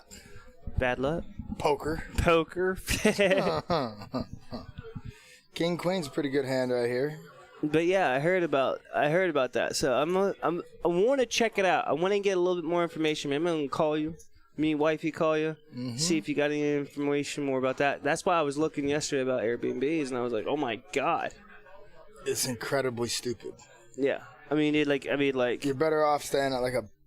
I went to Extended Stay America, right, and get like one of the little you know how they do like their little kitchenettes with like a bed or two, whatever. Room and a bed, yeah. But dude, back in the day, like back in like 2015, 2016, you could get it for $35 a night for like WSOP like poker rate kind of thing.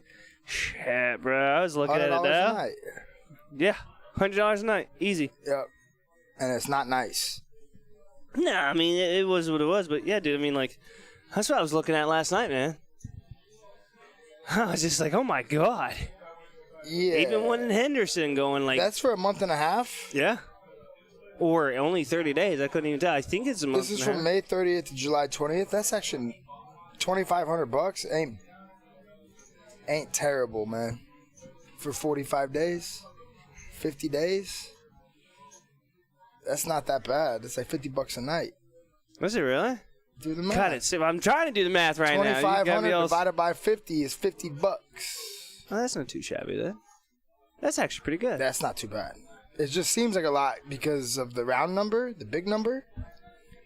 All right, so that's not bad. But when you itemize it out, you're also double paying rent, right? Like I gotta pay rent here. And what do you think I do when I come here, bro? I know, bro. I know. Okay, I'm paying rent back home, and I'm not even home. I know. And then you got doggy daycare. No, doggy daycare. And you got bro. all kinds of other crap that I'm paying for while I'm not. My truck payment, I'm not driving. Yep. I had to rent a Turo or an Uber and everywhere. Yep. Bro, this. I mean, yeah, dude, like that. That was the crazy stuff too.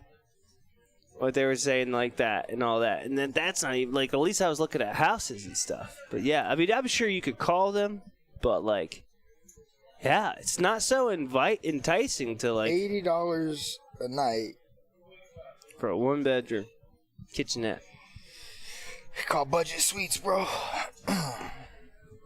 But, see, you know, bringing the whole family there. Got a little pool in the back. Get a nice little house. At least the kids and wifey will be happy while you're grinding. Yeah, but see, that's the thing. It's got to be pure grind, dude. 12, 14-hour days. Yep. 6 days a week. 6 days a week. Yep. 6 days a week. It's just, that's the thing. Dude, you're concreted into it. Like, hey, I'm exhausted. Like, you know, maybe sign an EO, but, like, other than that. You're in for the long haul. Yep. We're going to give that a try. Oh, my gosh. 7 deuce just smacks the flop. Oh, God, I love that. Are they playing 7 deuce? I don't think so. I honestly haven't seen 7 deuce played in a while in any of our live streams. I think... I believe 7 deuce has kind of lost its flair a little bit. Like, you know, it was things where people... Like, maybe a hope game still, but, like... It used to be insane. People were like, dude, can we play? It used to make it so crazy. My thought process on playing the 7 deuce game. Yeah, I want to hear about your 7 deuce. I want to hear about running it twice. Go for it. 7 deuce, I like it. Okay. But anytime I play it, like in my home game, got to see a flop with it. Right. There is no, we're just going to put in $1,000 pre-flop from the big blind. Right. With 7 deuce, and then everybody folds, and we're going to pay you. No. Yeah, doesn't happen. No. You got to see a flop. Yeah.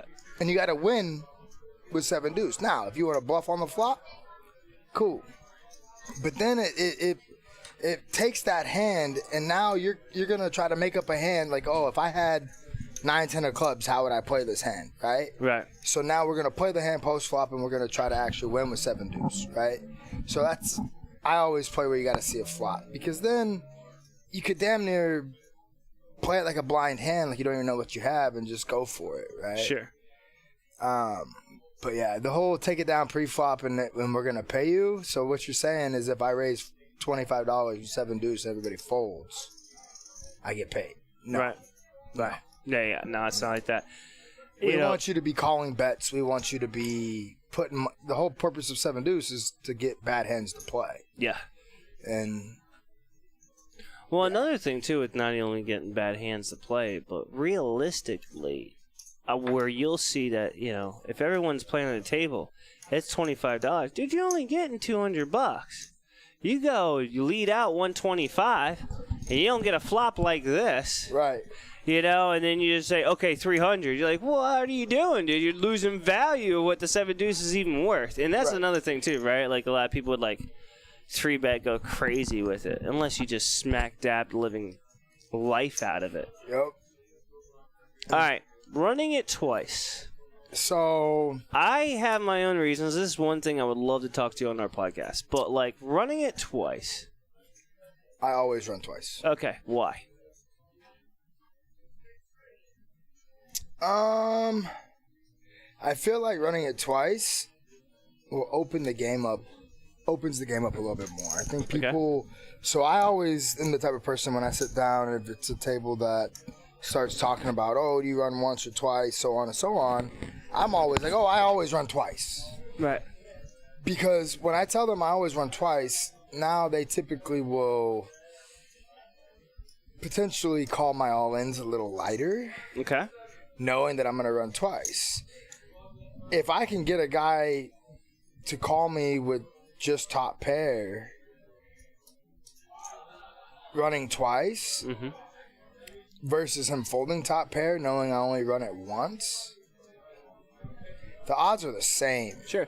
Well, that's another thing, too, I was about to say. Mathematically, with pros actually going through a bunch of it, it's really, the value of it, it's almost literally the same. It's the same. But now I can get people to put their money in a little lighter. Right. But and this is where I will play devil's advocate with you and say another lighter. This is also where extreme lightness, where people like, I can now open and draw out to much more range of hands, and I can start doing this and that. And that's a bad thing? No, it's not. But for you and me, that's great because I want people to be off their game because I know how to play that. Right.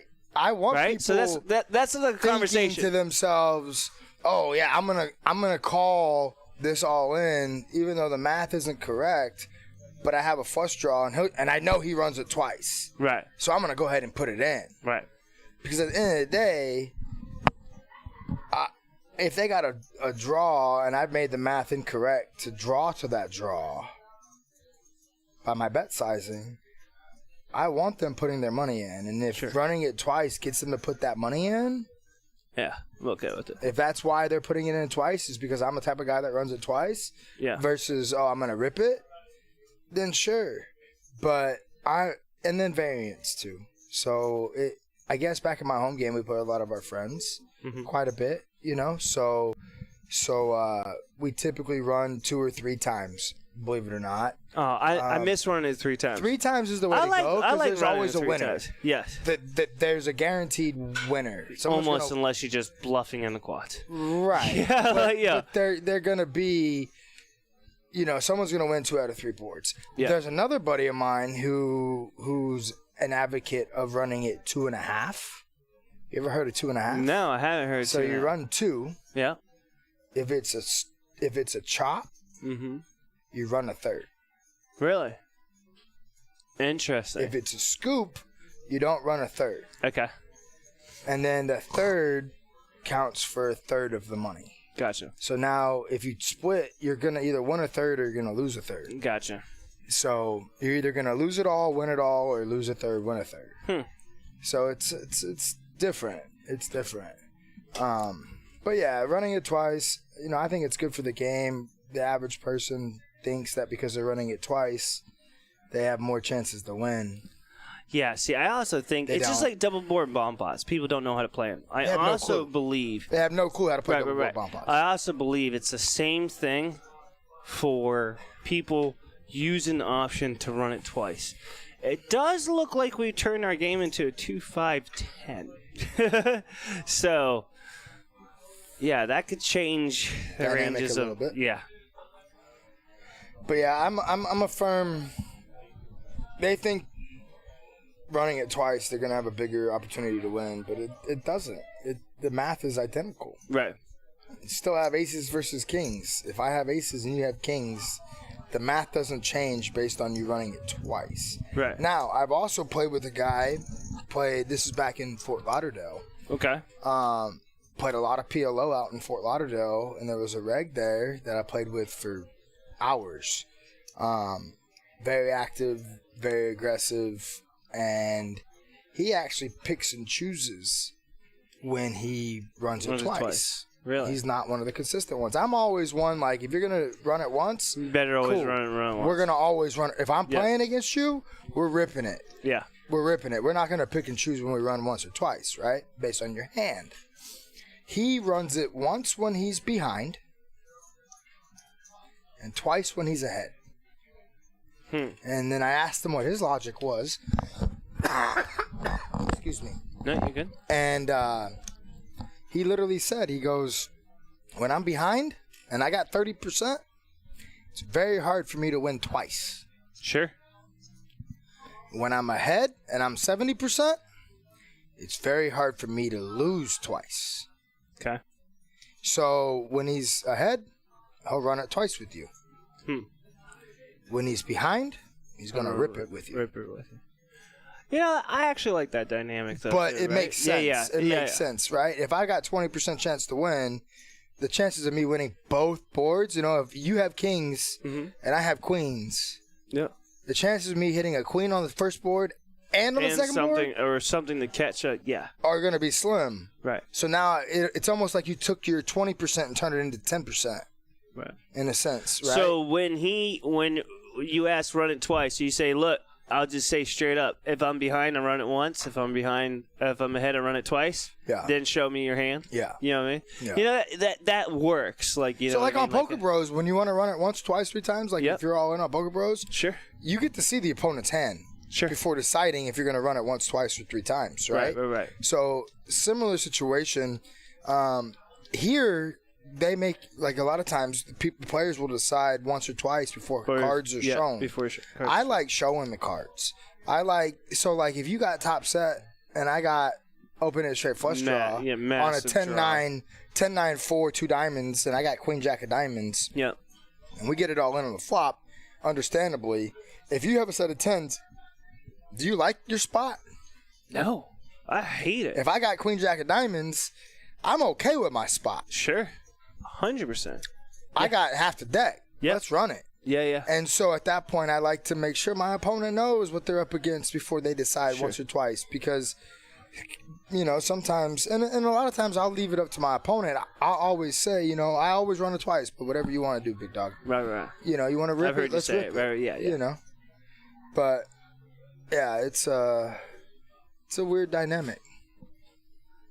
Uh-oh. Now in Vegas. Who's John? We got John? Yeah, John decided to jump into the game. Now, when you're talking about dynamics, how is the Vegas dynamic right now? When you're talking about can't still eat at the table, still you're not behind plexiglass anymore, so at least you're not behind plexiglass, but man, it's just it's not Texas. It's not Texas. Like I said, man, like if I'm playing a tournament, okay, cool, we're going to put my headphones on, we're gonna grind. I could care less about anything else going on, right? But for me, a cash game, I like to have fun in my cash games, bro. Sure. And unlike here, it's they just grindy, bro. They won't let us run it twice. Right. They won't let us do half the shit that we can do here. Sure. That makes the game fun. That is still within reason. Sure. Within the guidelines of the game, within right. you know, player etiquette and things like that. But it's things that as players, I feel like if we agree upon it. Yeah, we're what paying do you care, man? Yeah, we're paying for the time. We're paying what do y'all care? Yeah. You're gonna get your drop regardless. Yeah. You're gonna get your house money regardless. Let the players play the game. Yeah. You know, I think we had this talk last time I was here. How, you know, we go to South Point and I want to set up a game. They won't let us take a dealer and a table and set up a game 6-handed. They're like, oh, no, we got seat opens on 3 other games. You got to fill those seats first. Yeah. Wait a second. We don't want to play with those people. We literally brought the home game here. Yeah. Because there's, you know, cocktail waitress. What's up, Coy? We're going to get a featured table for day 2, the main. Also, how's it going, man? Coy, I haven't seen you in a while. First of all, I am doing good. TJ, also in the booth right here. We're doing great. Doing wonderful. He's heading back to Vegas tomorrow. The family's great. Yeah, I wish I could show you some pictures. The little one is amazing. 8 weeks or 2 months now. She's 2 months. Yeah, Jesus. 8 weeks is 2 months, my friend. Yeah, something like that. Something like that. But I cannot give you the answer to day 2 yet. I'm not exactly 100% sure. I'm busy. Oh, awesome. Yep, born January 19th. That's crazy. I know, right? So, but yeah, it's just not the same, right? Like, you know, it's just open and it's not as friendly and it's not as, you know, like, hey, It's the reason on Mondays and Thursdays we are in a home game. Sure. 2-3 no limit with 1,000 max, you know. Coy, it's not the 10th, it's the 5th. But I'm working on it, man. I'm working on it. Do you work at South Point, TJ? I do not officially work at South Point, but yes, I work at South Point. I play a lot of cards at South Point. I know all the dealers, a lot of the floors.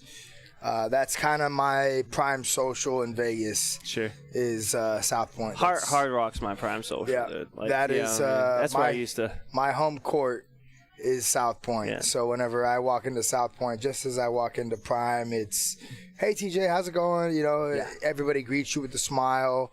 You know, and that was one of the other things too about Legends when we went over to Legends too, right? Like we walk in here, everyone from the front desk girl to the bartenders to the dealers to the floors. Hey TJ, hey, good luck today. Hey, you know, Yeah. It's very family oriented. It feels like I'm walking into very personal. An extended family where they all know me and 9 weeks old.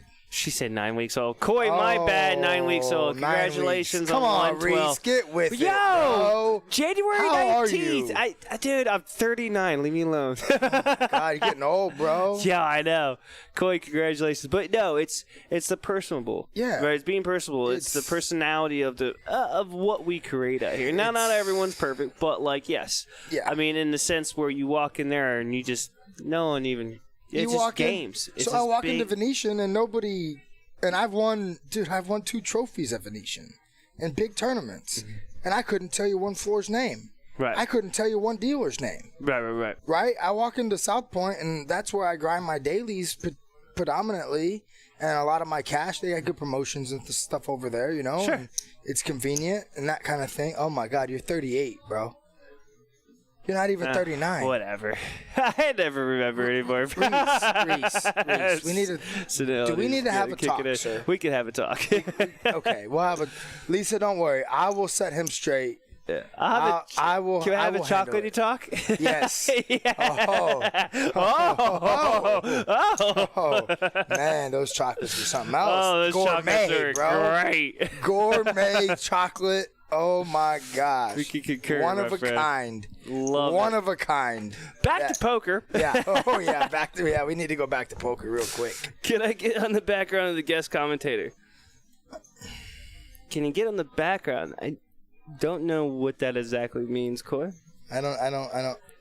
Can I get the background? Oh, the background on the guest commentator. You. Okay, so this is TJ. Go ahead. So I've been coming out to Houston and Prime Social for about a year. Okay, so let's talk about you came here a year ago. And you came here for what? The very first 1100 500K y'all held. And sir, how did you do on that tournament? I shipped that shit. Wait, you what? I shipped it. You I got the trophy. I shipped it. I took home the bacon in that son of a gun. Sir. How much was that? $160,000 for $1,100 off of for me. $180. Oh, why? Because you did a satellite? Because I satellited in. What? Justin does that stuff? The first satellite I played, the first night we were here, me and a couple buddies of mine flew down. We had no idea about Houston poker. Yep. We were trying to figure out where we wanted to go. He learned real quick, by the way. And we said, "Oh, this looks fun." Open-ended for T.O. here. Never been to Texas. Oh, why don't we just turn Just bink the nuts? Yeah, why don't we just turn Broadway? And bad run out. Yeah, no money in the pot. No. He's going to bet. All right, so go with it. So you bink it. I bink it. Yep. And loving life there. Was here for about a week. Got to know a lot of people. And then since then, I've been back. This is trip 6 in a year. So I've been basically every series with the exception of the one y'all ran during the WSOP. Yeah, during the WSOP. Which I was grinding out there. Sure. But I've been here for every one since. And it's amazing. Cash games here are legit. Like you want to play with those people you play with in your home game that have never really played much poker before. You want to come to Houston, Texas, and Prime Social because there's plenty of those people. God bless you, Reese. Sorry, y'all won't hear Reese. He's dealing with some allergies right now. Forgive him. Just saying. I wish. But no, sadly to say, it is just stupid. Whatever allergies. It is. Yep. Got 5 kids at the house, bro. Right? Got 5 kids at the house. Someone's going through something. But yeah, So yeah, you binked it, I and binked then it, and I've been you back. went back home. You've been back 6 times since then. Yeah. I met you a couple times before that. Yeah. So you've been in the booth a couple times with me. Couple times. We're gonna try to get a podcast going. You're gonna try to get it remotely so you can start doing this a little bit more often. Dude, for that'd be amazing. And then I'm on top about of that, you reside in Las Vegas right now. I do live in Las Vegas. At the moment. At the moment. He's gonna go back and play the World Series main event. I'm gonna play the whole series. series. Yeah, I got a whole schedule and package put together. And then to make some noise. Yeah, we don't know anything that's happening after this tournament. So if you guys ask about any series coming at Prime or nothing, I can't tell you jack diddly squat because there's Justin Hammer's only worried about one thing, and that's the next 2 days. Making sure he gets to his $2 million. Making sure he gets to his $2 million. He needs to get to that $2 million. That's a big number, man. Oh, Derek put down the Harry Potter book, bro. No, it's still there. It's still. I can He's still not reading see it now. I can see it. Okay. John's gonna lead out here. I'm not even gonna lie, bro. If I sat down at a table and a guy was reading a Harry Potter book, I would just pick up. Yeah. I would just pick up. Like, there's just some things you don't do. So, a lot of my game, and I think you know this, a lot of my game is image based. Sure. The drunkly, hey, I'm loosey goosey, let's have fun. I'm here to party. Mario, action dealer. Uh-oh. Believe it or not, it hasn't been action dealer for a week. It's now called the Grim Reaper. I've been killing people this week. Hey, Mario, thank you for stopping by, buddy. It's complete run out here with, how about, what a set of fives. What a freaked up run out. And just nothing. And he wins, but can't get any value. And they're playing five-handed. That's sick. We're going to see. We're going to keep on going. Okay, go with it. Yeah, so I've totally lost my train of thought here, bud. What was I just talking about? Hold on. Oh, the Harry Potter. Image. Go. Image, yeah. Image. So when I sit down at a table. Oh, thank you. Right. Okay, so let's talk about image. Let's do it. How am I dressed right now, Podcast Reese? 101. I've got... World Series champions. Atlanta Braves World Series champions, got a hat. Braves hat. And... nowhere near Atlanta. Am I a quiet person? Extremely not. Extremely but I like not. you like I'm that. probably like the loudest person in the room, right? You know when TJ's in the house. You know when I walk in the room. You and Dirty are the only two people you don't instantly know. Especially when I'm comfortable at a place, right? And again, once I get comfortable with a place and I get to know people, I'm the type of person that I want the people that don't know me to look at me and be like, this loud ass jack off. Sure. And then when I sit down and I say, who's drinking with me? Right. And then all of a sudden I got 6 nits that don't drink taking shots with me. Sure. And I've opened the game up and I've now given them an image of me as a rec player, not a grinder. Sure. And so when I walk into a game where a guy where everybody on the game has headphones in and a guy's reading Harry Potter on the live stream. Now, you go back and look at the live stream game from the first night we were here when me, Mario, and Scott were on that live stream. Yes. You were.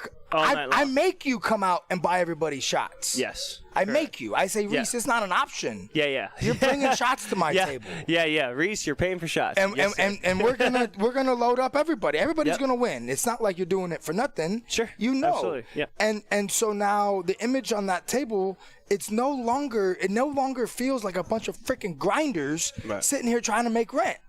Yes. It's now become it becomes we're here having fun. Personable, able to do something.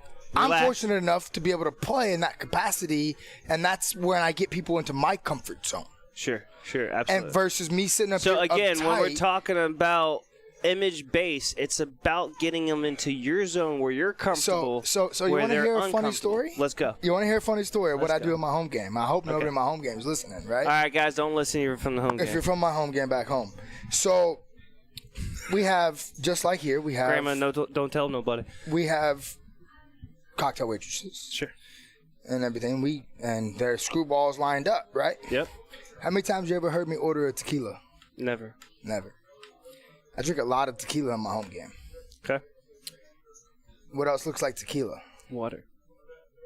Yes, sir. Bingo. Yep. So I know my limits, and I'll get my whole table at the home game. People I don't know, some people I do know. Mm-hmm. And I'll take the first couple with them. Yep. And then all of a sudden, I find one of my cocktail waitresses, and I said, hey, next round, if I order a tequila, Yep. you know what to do. Yep. And then all of a sudden, I got the whole table drinking Shot after shot. shot after shot with me, Mm-hmm. and I'm drinking water. Right.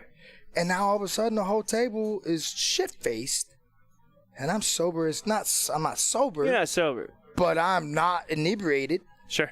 in any way, shape, or form. I'm still functional. Well, and the funny thing, too, is when you mention that, too, it's like that. TJ, you develop an edge when you are on your edge, right? Like when you are at your tilty, hey, I'm flowing, I'm good. You develop the table. I see it every time you're on a table. And it's not even talking about table image. It's about your proximity of your table. You know where you're at. You know where your line's at. Like, dude, I'll drink all night long, too.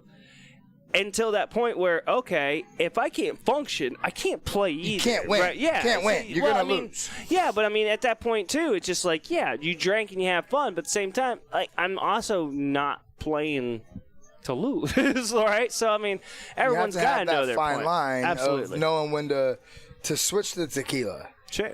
right? And but it's once I can open up a table and so me and Justin, so my buddy Justin, Zagar, you know, we got in a big long discussion the other day because it seems like It's a dirty flop here. He goes, why does it always seem like you lose $100 right when you sit down at a table? Oh, I used to do it all the time. And I said, you know, there's a method behind that madness. Yep. And he goes, I just don't understand how you just come in right away and you're just giving away $100. 2 spades, 2 clubs on the turn and flop. And I say to him, I said, bro, that $100 is going to make me $500-600 later on tonight. Yep, exactly. Because I'm setting my image. Yeah. You know, I'm taking a stab at a $25 pot for $30 on the river with 8 high. Yeah. And I hope to get called. Yeah. I want to be called. Yeah.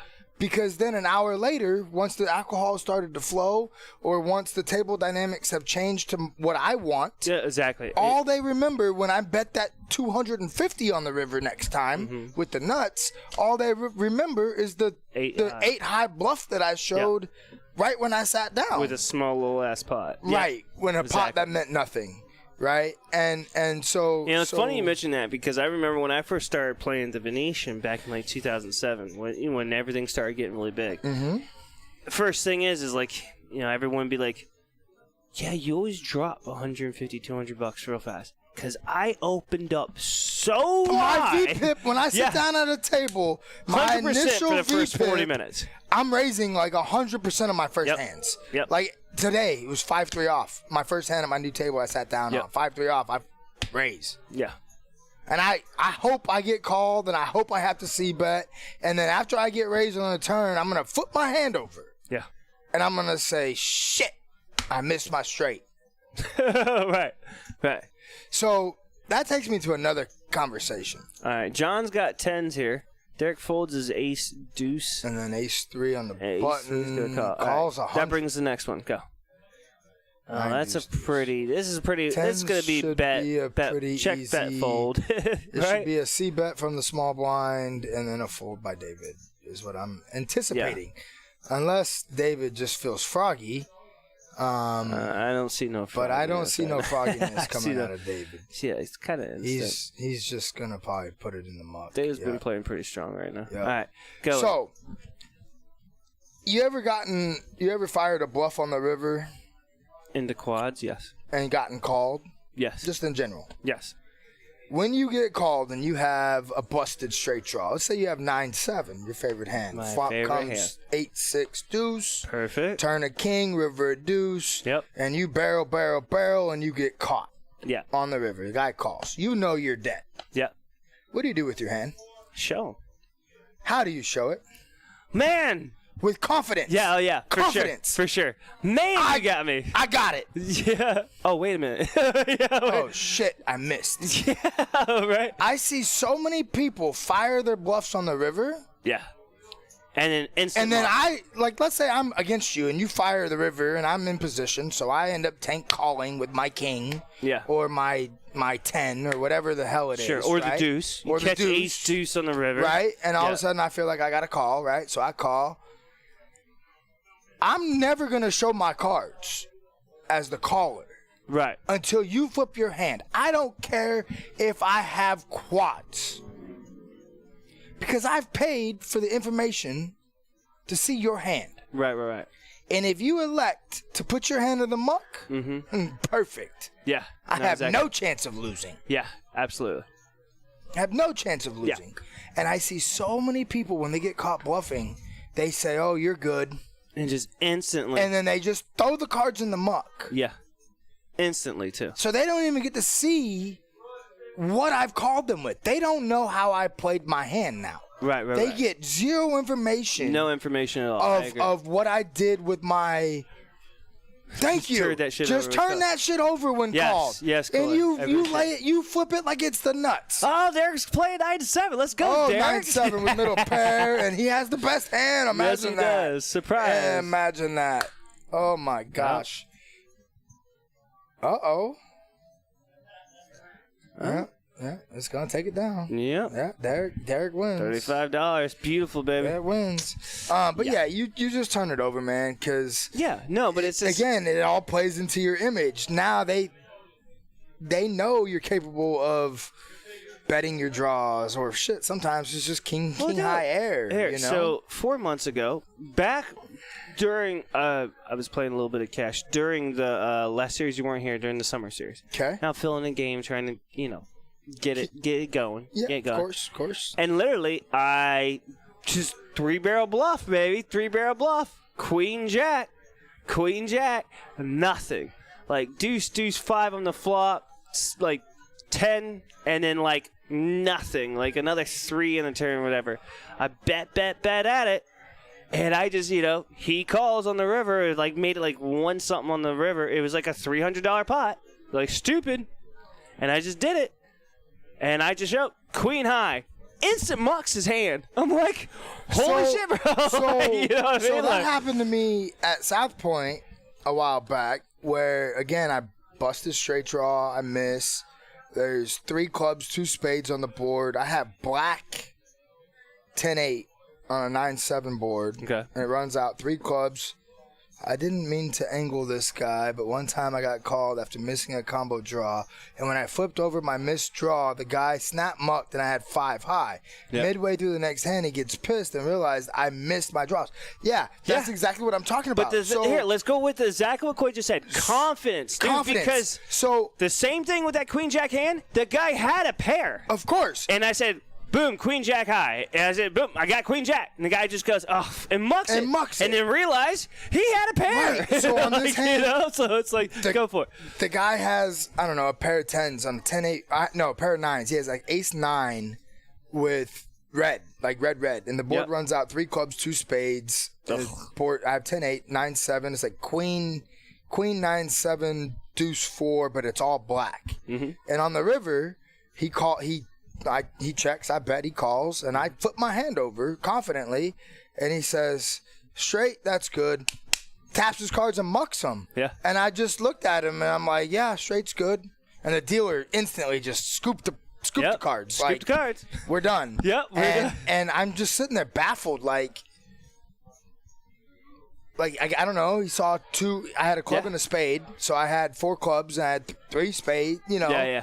Very connected board. It looks like a lot. Like the same, sure. And they just muck. So I don't know, man. I don't ever give my opponent a chance. How about gut shot versus gut shot here for someone? Oh my god! I mean, both players go for the gutty.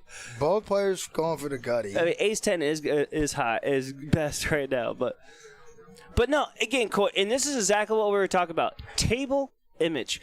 Straight where TJ was talking about. Table image. Getting players getting to play your game. Addressing that you know how to play your game, having people draws out into running it twice, running it once, ripping it, having the confidence in your game to be able to change your entire table into the best of your favor. I mean, that's what poker's all about. And this is what I love about when you and me talk about it on the live stream, because we talk about this stuff.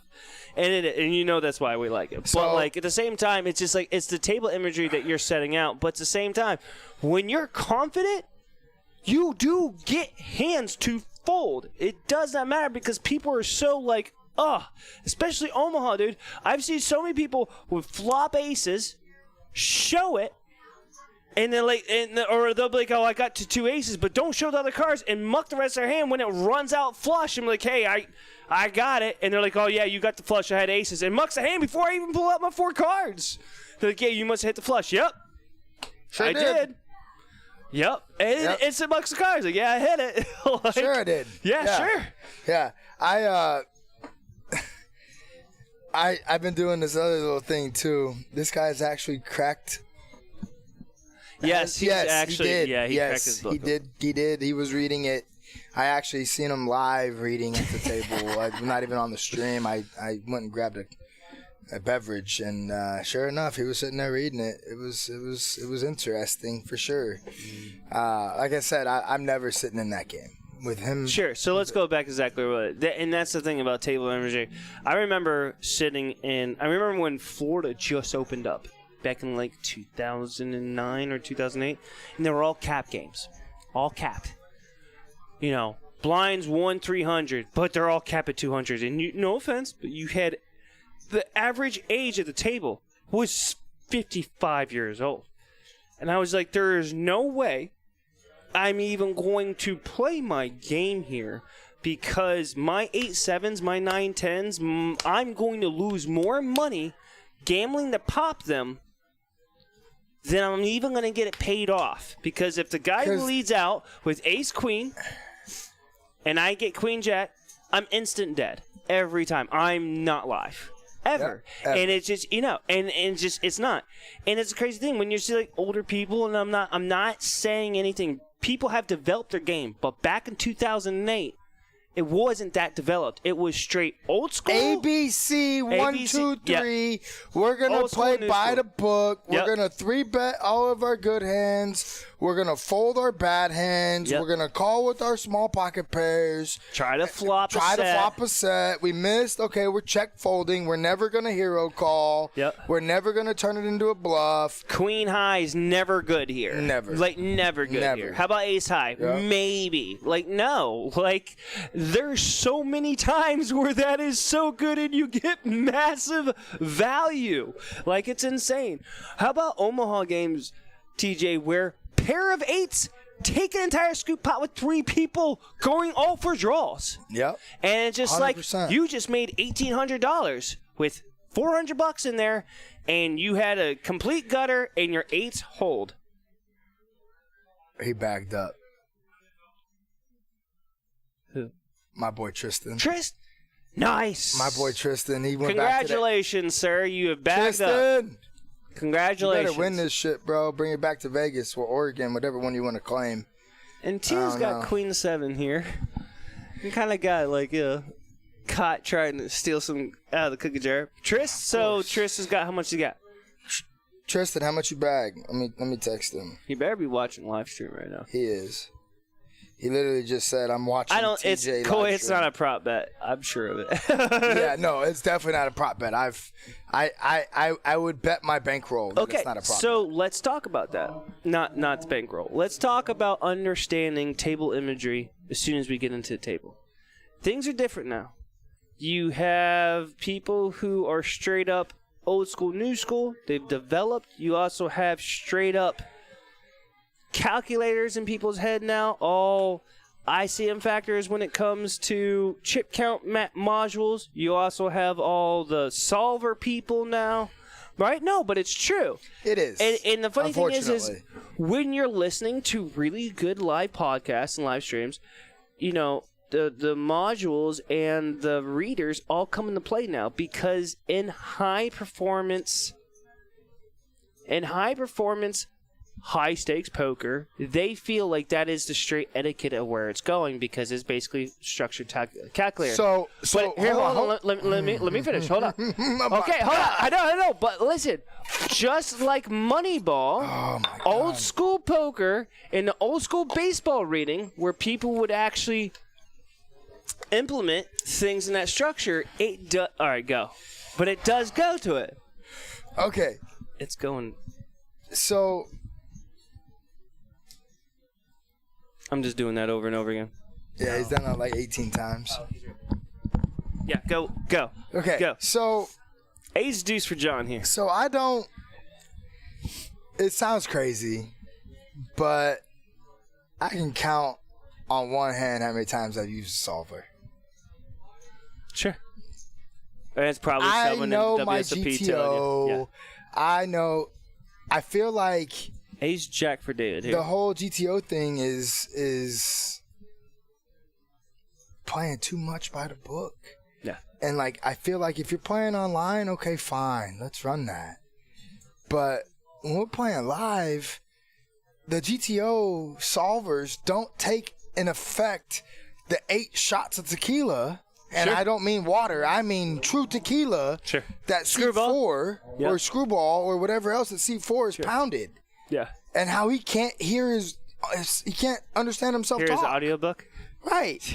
You know what I mean? Like Sure. the guy's just gone. GTO doesn't take that into effect.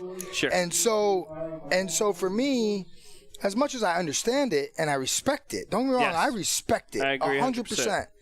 But I'm not one that's going to follow it to a T. Right. Because Then there's a difference of this understanding it, acknowledging it, and know that's there, right? there's this thing called the human variable. Sure. And if your opponent isn't playing GTO, how can you play GTO? Correct. Because the only way to fight GTO is with GTO. Right. Well, it's the same thing as solver. If someone is logically not thinking in a solver perspective, why are you? Why are you? Yeah. No, I agree.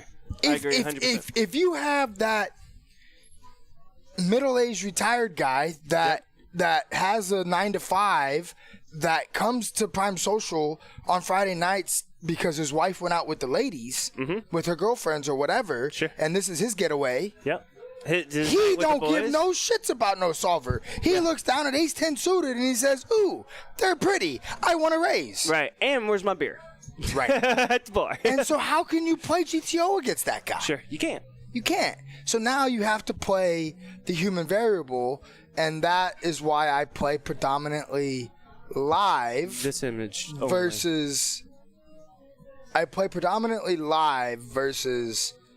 online for that reason. The tournament that I won at Venetian back in January of last year, if that was an online tournament, I'd never win the tournament. Sure. I never won the tournament. Sure. We got back from the dinner break with 16 players to go, and the chip leader, who has the whole tournament covered 3-1, has 2 Bud Lights in his hand and 3 at his feet, and he's ready to go. Shit-faced at the dinner. Ready to go. Yeah. I don't play a pot against nobody else the rest of the tournament. Yeah. And on the final table, I ran 2 different spots where it was ICM suicide if I'm playing GTO. Yeah, sure. But it was player dependent, and guess what? I You were was right. miles ahead. Yep. And I got the guy to put it in with ace 3 off pre-flop versus my pocket 10s. I was second in chips. He was chip leader with 7 to go. Right. Is that an ICM spot where I'm ever worse. putting in It's worse. all my chips as second in chips with 2 10s? No. Never. Never. But he's hammered, raising every hand. Right. If he's playing online, if we're playing online, Never. I never put it in with 2 10s. Not even close. Just don't. We're just calling. Yep. And Calling, I see him. And we're Let's just go. You're hoping just we get to a river and we're good. Yep. And so that's, for me, that's like I said, I respect it. And I'm sure in some of these bigger games, and if you're playing with a table of me, or you're playing with a table but again, of what we're bringing back all the way through what Coy said and what we're saying alone. Understanding bluff ranges, understand what it is. This is every hand, no matter what the player dependency goes for. Okay, so here's a spot I had in the other game I was just playing in, where who's hammered? Someone's hammered, Michael. I'm sure there's Not someone. yet. No, not yet. Not yet. Not yet. Almost. Not yet. You haven't heard the high pitch yet. Yeah. There it is. There it is. We're getting there. Okay, so on this other table, right? Ace-5 for the flop, little gutter ball for a deuce. Look, Go for it. yeah, little gutter. Yeah, he's probably going to hit it right there on the turn. Bink. Nope. Too bad. Okay, go. Okay, so we're playing on the other table, and literally there's a dream table, right? I have 2 players that can play cards that I would consider above average players sitting to my left. And the rest of the table had no clue, in my opinion. Been there for like 2 hours. Pick up ace-9 off. No big deal. Goes straddle, but he actually raised because he didn't get it out in time, and so it was a raise to $6. It goes call 6. I make it. Dove fists this and goes all in. Yeah. John's not calling. Ace-5 of clubs, got to fold. He's hammered. Unless there's 2 clubs on the flop. Did we miss something? Oh my God, that hurts. Did we miss? Is that board correct? I don't believe so. He just has a bare gutter, or does he have clubs too? Does the board? I mean, John didn't shove. He does have the gutter. But is there 2 clubs? Is that why he's thinking about calling? Is that board wrong for some reason? He let out for 155. All right, if he calls here for some reason, the board's wrong. The board has to be wrong. It has to be 2 clubs instead of a 9 of spades. It has to be a 9 of clubs. Because he's counting it out like he likes his hand. All right, so let's stop. All right, let's stop. Let's go with our hand right now. Table imagery, guys. We also do really good. Start learning how to read people's postures. This is not a fold right now. No, he is. No, this is not a fold. Which tells me there's 2 clubs on the board. Look at his shoulder. All right, anyone who normally sips a drink is confident in their hand structure and their thought process of calling. Is that not accurate? It's pretty accurate. Yeah. No. And I never got my food, but I know. But I mean, at this point, I think I want to kill a string. I don't think so. Yeah, that's cool. Well, yeah, that's fine.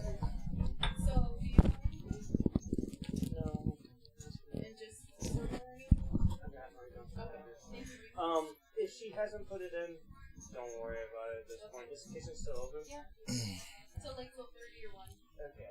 Let's just see. If she put it in and it's still back there, I would like it. If it's not, I would just ignore it. Okay, got it. All right. So go with it. So we looked down at ace-9 off. By the way, that was a call. Did we see what happened? I missed it. Okay. Man. But I was right if you called. So we open $31. Ace-9 off. Yes. Cut off. Okay. Button calls, who was like the one player I didn't want to call, right? Okay. Other 2 guys call. Flop comes 8-4 deuce, 2 clubs. We have the ace of clubs. Okay. We see bet into 3 other players. Good player calls to my left. Competent player, I should say. Other 2 guys fold. Turn card comes queen of clubs. Okay. Good card for my range. Sure. Especially holding the ace of clubs. So we fire again $77. All right. We got ace-10 leading out here. Called. 10 jack 5 on the flop. Go. Raj, we can't see his hand. So turn card comes, we bet 77. He calls again. Okay. River's a king of hearts. We have ace high. Yep. But we block the nuts. Sure. He's got about 270 in his stack left. Pot's about 300. What do you do? Against a non-GTO player, check fold. Sure. Against the competent player, we all in. Yeah. Rip it. We all in. Yeah. Because we know that he can't have the nuts. Sure. And we also know that he knows that we're competent.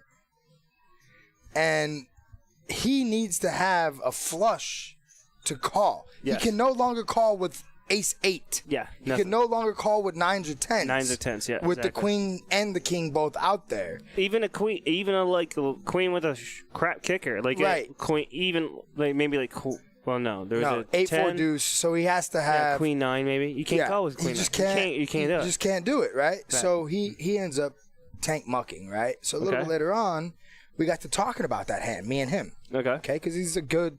Typically, I like to pick the minds of, and of course, I show him.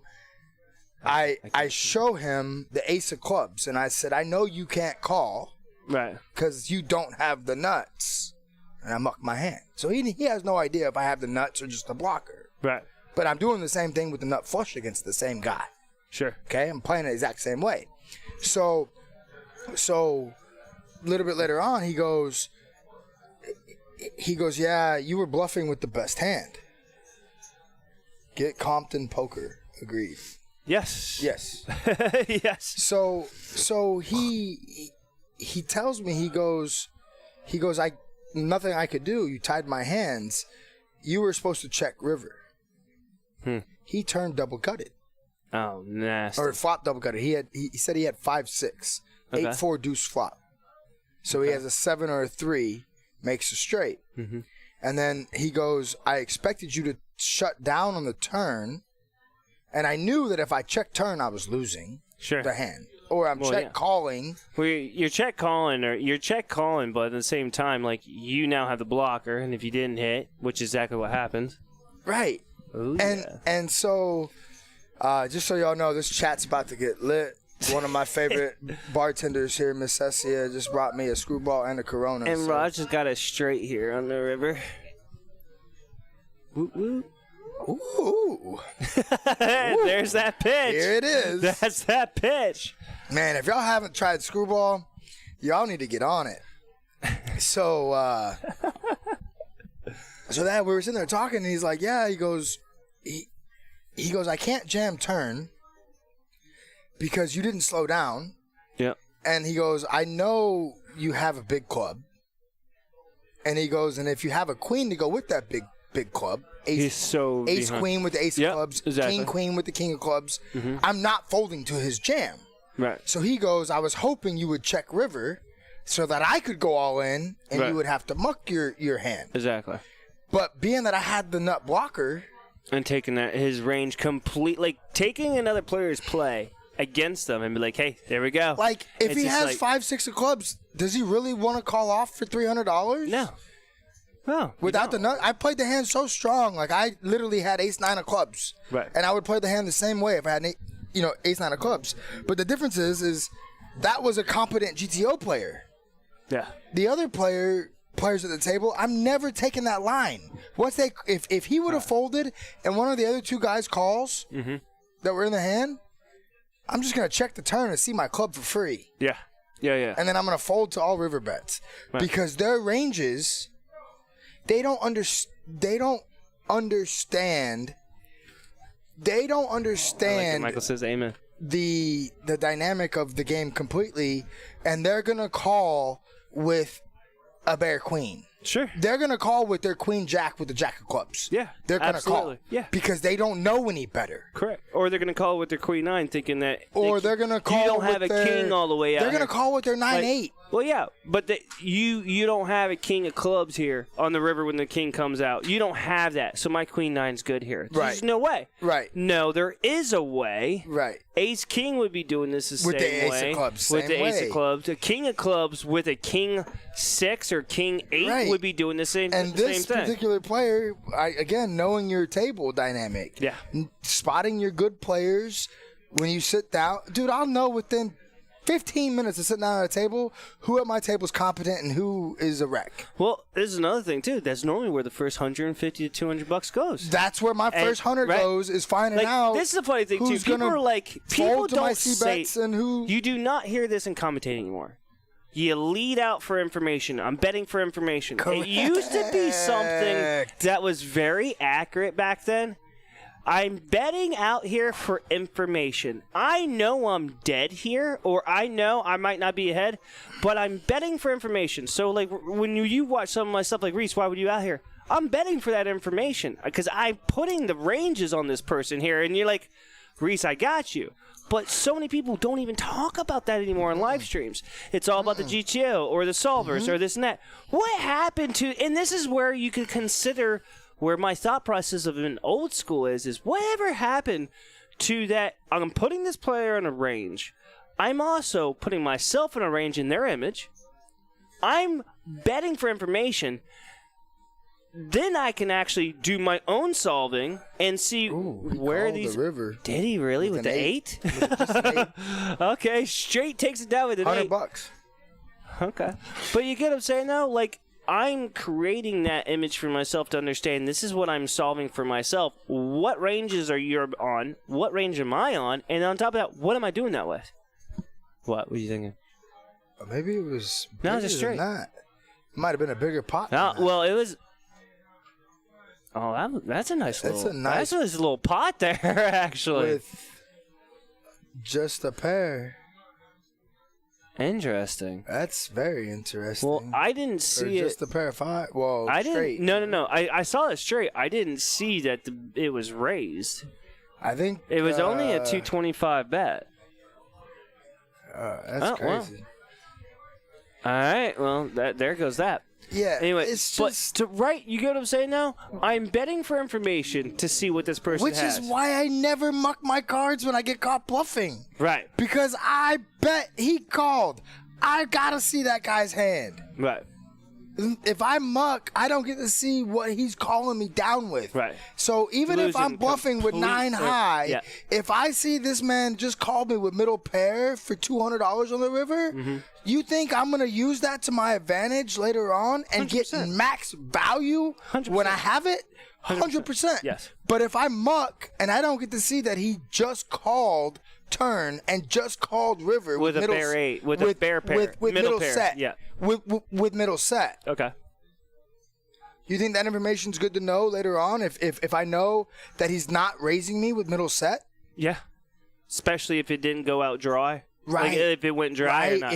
If he's that passive Yeah, to where he's only putting money in and he's not even raising with middle set, Yeah. then of Huge course information. I'm gonna I'm against that opponent, I'm gonna tread lightly. All right, here we go. 10-7, 4s, 9-8, and queens. Ugly flop. Queens just fold. Oh, double board bot. It makes sense. Makes sense. Okay. Okay. I was gonna say, wait, what? All right, so Tio's actually got top set on the top. Or no, I'm sorry. Never mind. It doesn't matter. He's got bottom set on the top. Yeah. That's what it is. But And then 5-3. I guess they're trying to change it up a little bit, and they're doing a double board bomb pot hold'em style, which is just. So can I just tell everybody on the live stream, stop playing hold'em bomb pots. They are a waste of time They are and money. very accurate. They are very uneventful. Oh, he was about to go 3 more. He was about to go 2 more. Like they're so uneventful, Oh, yeah. and most of the time they're chopped. Versus a PLO bomb pot where Sick money, massive like pots. you have 4 cards, you have 8 people at a table, Right. you have 2 flops, 2 boards. The chances of multiple people hitting something on 1, if not 2 boards becomes Yeah. much greater, Just which means your crazy. action is going to be greater. And y'all don't take this, or take this with a grain of salt, I guess. These people do not know how to play double board PLO. I had a guy the other day that literally put it in with bottom 2 pair on one board and ace high. No draw, no pair on the other board. And a PLO bomb pot. Needless to say, I had top set and a pair. And he was drawing completely dead. So, I don't know why people even want to do single board bomb pots. They just hold them bomb pots. It just makes no sense. It makes no sense, guys.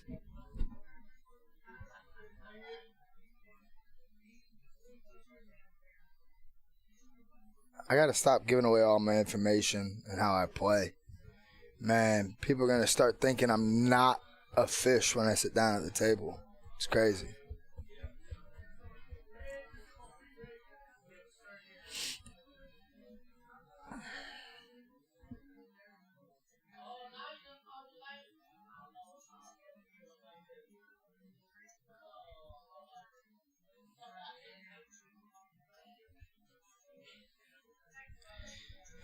King Queen, pocket sixes, King 10 off. This could be a little pot. He got a couple decent hands, short-handed. John ain't got much money in front of him. Rip that shit in, bro. Just say the words, all in. I love it if you do. That'd be savage. Savage. Nope. Oh, well. Jack high flop. Jack 4 deuce. Pretty sure Raj is gonna see bet. And no. He checked. And David bet.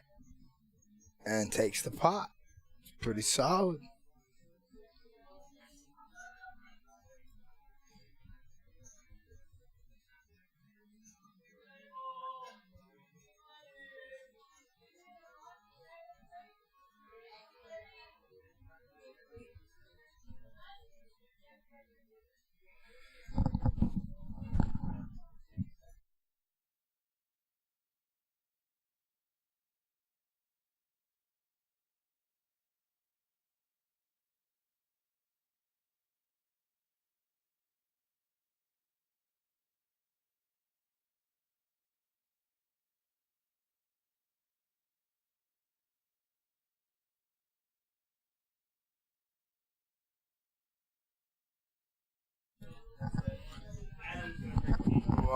We got trip 10s for Raj.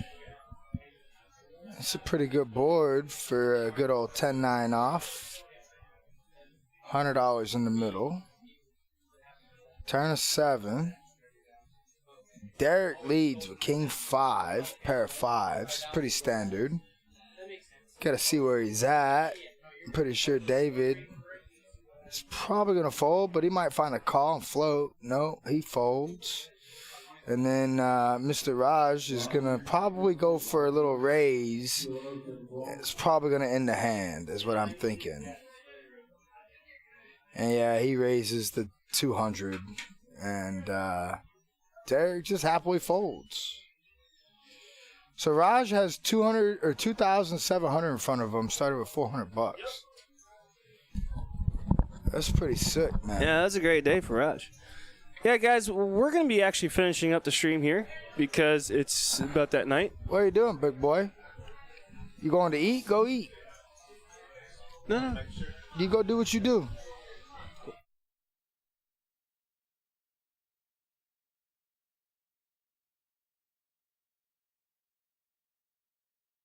All right, guys. Who's going to eat?